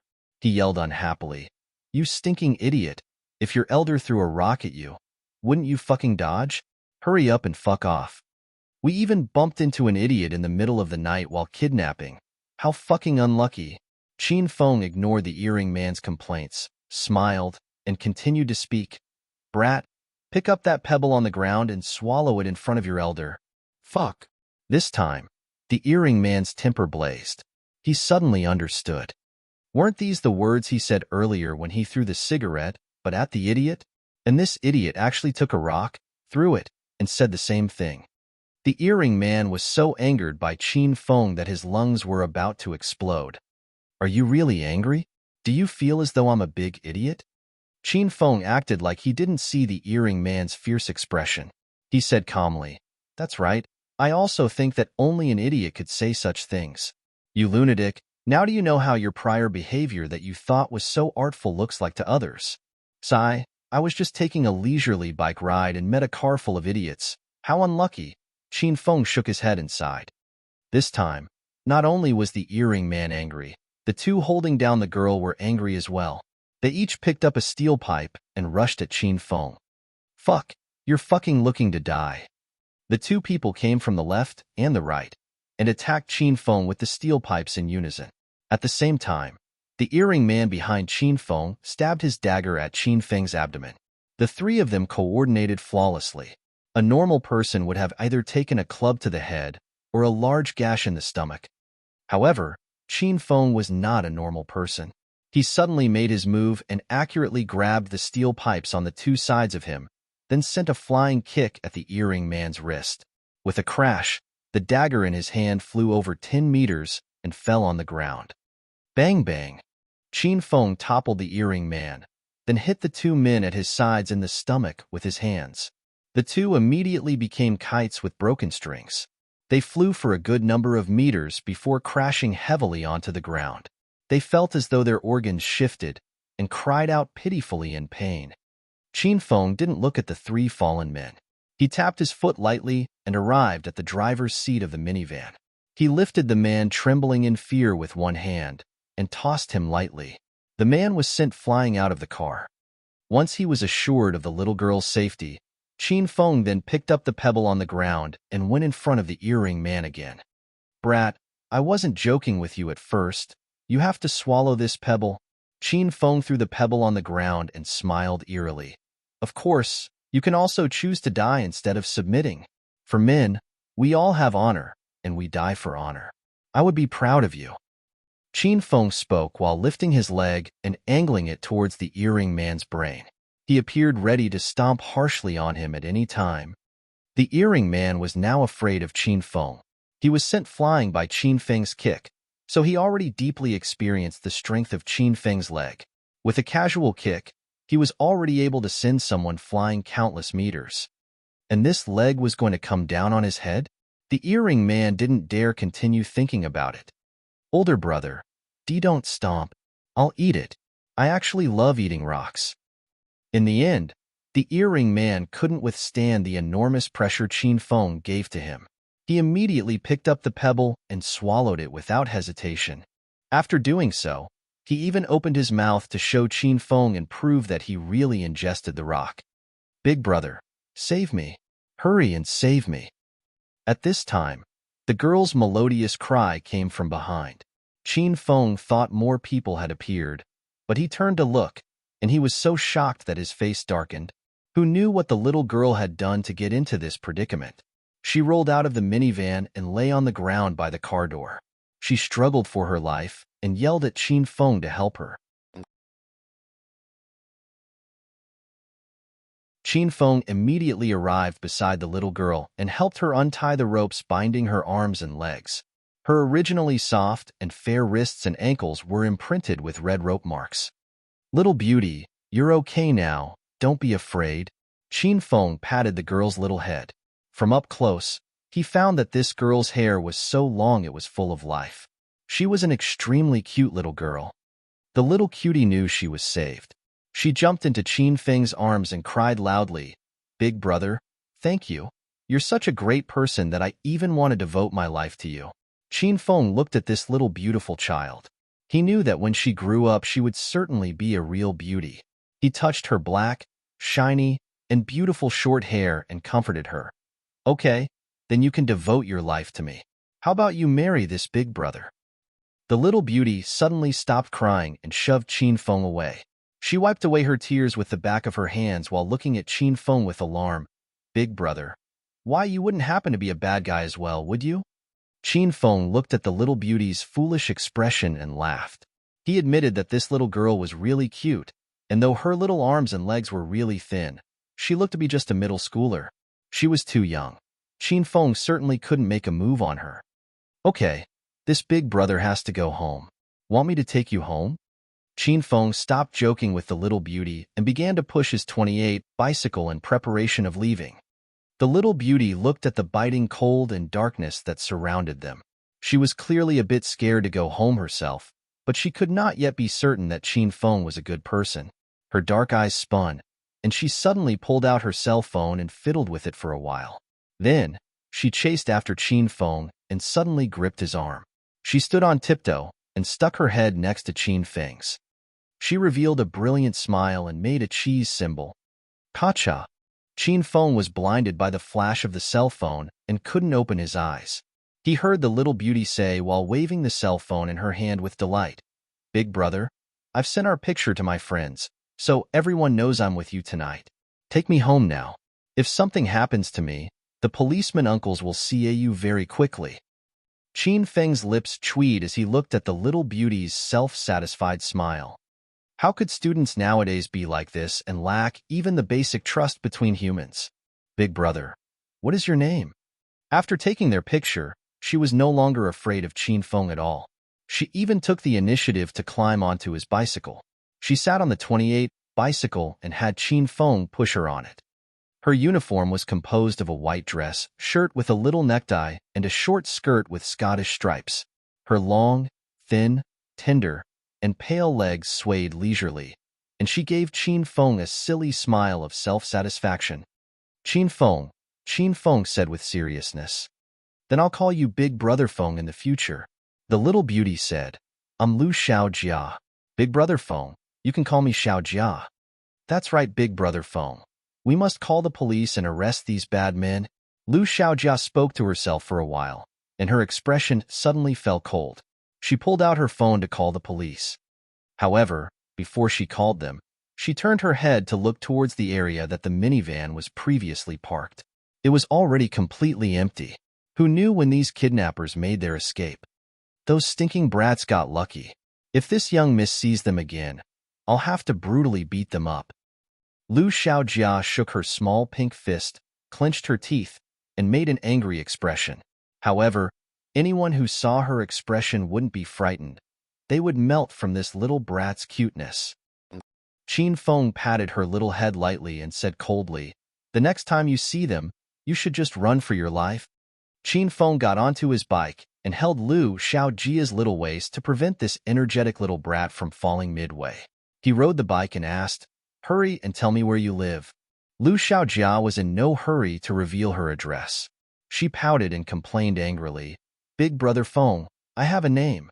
When you speak to me, you have to call me Xiaojia, or else I won't know who you're talking to." Qin Feng raised his brows and asked again, "Xiaojia, where do you live?" No, Big brother Feng, look at how intimately I'm addressing you. You have to call me little sister Xiaojia, and you have to address me in a pleasing and gentle way. Lu Xiaojia kicked her two little legs and swayed the 28 bicycle. Qin Feng put his toes down and stopped the bike. He said with annoyance, "Are you telling me or not? If not, go home yourself." Lu Xiaojia jumped off the bike and looked wronged. "Big brother Feng, do you not like little sister Xiaojia? How could you be so mean to me? Then this pitiful Xiaojia will just have to go home herself. It's wild and mountainous here. The sky is dark and the winds are strong. Xiaojia will just be unlucky if she gets lost and encounters any bad guys." Wah? Lu Xiaojia walked forward while wiping her tears. After every 2 steps, she would peek at Qin Feng. Qin Feng was tickled by this cute little girl and went after her on his bike. When he arrived beside her, he scooped her onto his bicycle. "Little sister Xiaojia, may I ask where you live?" Qin Feng was forced to his wit's end. He copied Xiaojia and spoke with her cutesy voice. Right when the words came out of his mouth, Qin Feng almost threw up. Lu Xiaojia waved her arms and legs with excitement, and her eyes became 2 crescent moons. "Big brother Feng, I live in a villa in the 3rd building of Cloud City's Hua Manor Phase 1. "Oh, and you're a young lady from a rich family." When Qin Feng found out where Lu Xiaojia lived, he rushed in that direction and said, "Then when we get back, we have to talk to Mom and Dad. I saved you from the grasp of kidnappers, so I should at least get a 1.8 million yuan fee for standing out and doing what's right." Qin Feng had just finished speaking when Lu Xiaojia pouted, "Big brother Feng, you're so shallow. There's no point in talking about money. Also, I don't have a father or mother. My sister spent money to rent that house. It's not easy for my sister to make money. Big brother Feng, can you not ask me to give a fee for acting bravely and standing up for a just cause?" Lu Xiaojia held the arm Qin Feng placed on the handlebar and began to act cute. "Big brother Feng, how about I introduce my big sister to you as repayment for saving my life?" Qin Feng's eyes brightened. He saw how pretty Lu Xiaojia was and didn't think she'd have an older sister. Then, her sister must also be really pretty. He immediately became serious and said, "Little sister Xiaojia, since you're so obedient and sensible, I won't charge you the fee for acting brave for justice. We'll do as you suggested and meet your older sister." Lu Xiaojia's little lips protruded more and revealed an expression of contempt. As expected, all men are really perverted. "Hey, you little fart, how could you say that? You yourself said you were going to introduce your big sister to me to repay me for saving you." "I didn't say anything," Qin Feng immediately retorted. "You're tuning in to the Romance Rendezvous YouTube channel. We're so grateful for your support, and don't forget to subscribe to join us on this incredible journey through captivating stories. Your generosity through donations truly makes a world of difference, as it's the primary source of revenue that allows me to expand and enhance this channel for you. Thank you from the bottom of my heart for being a part of this adventure.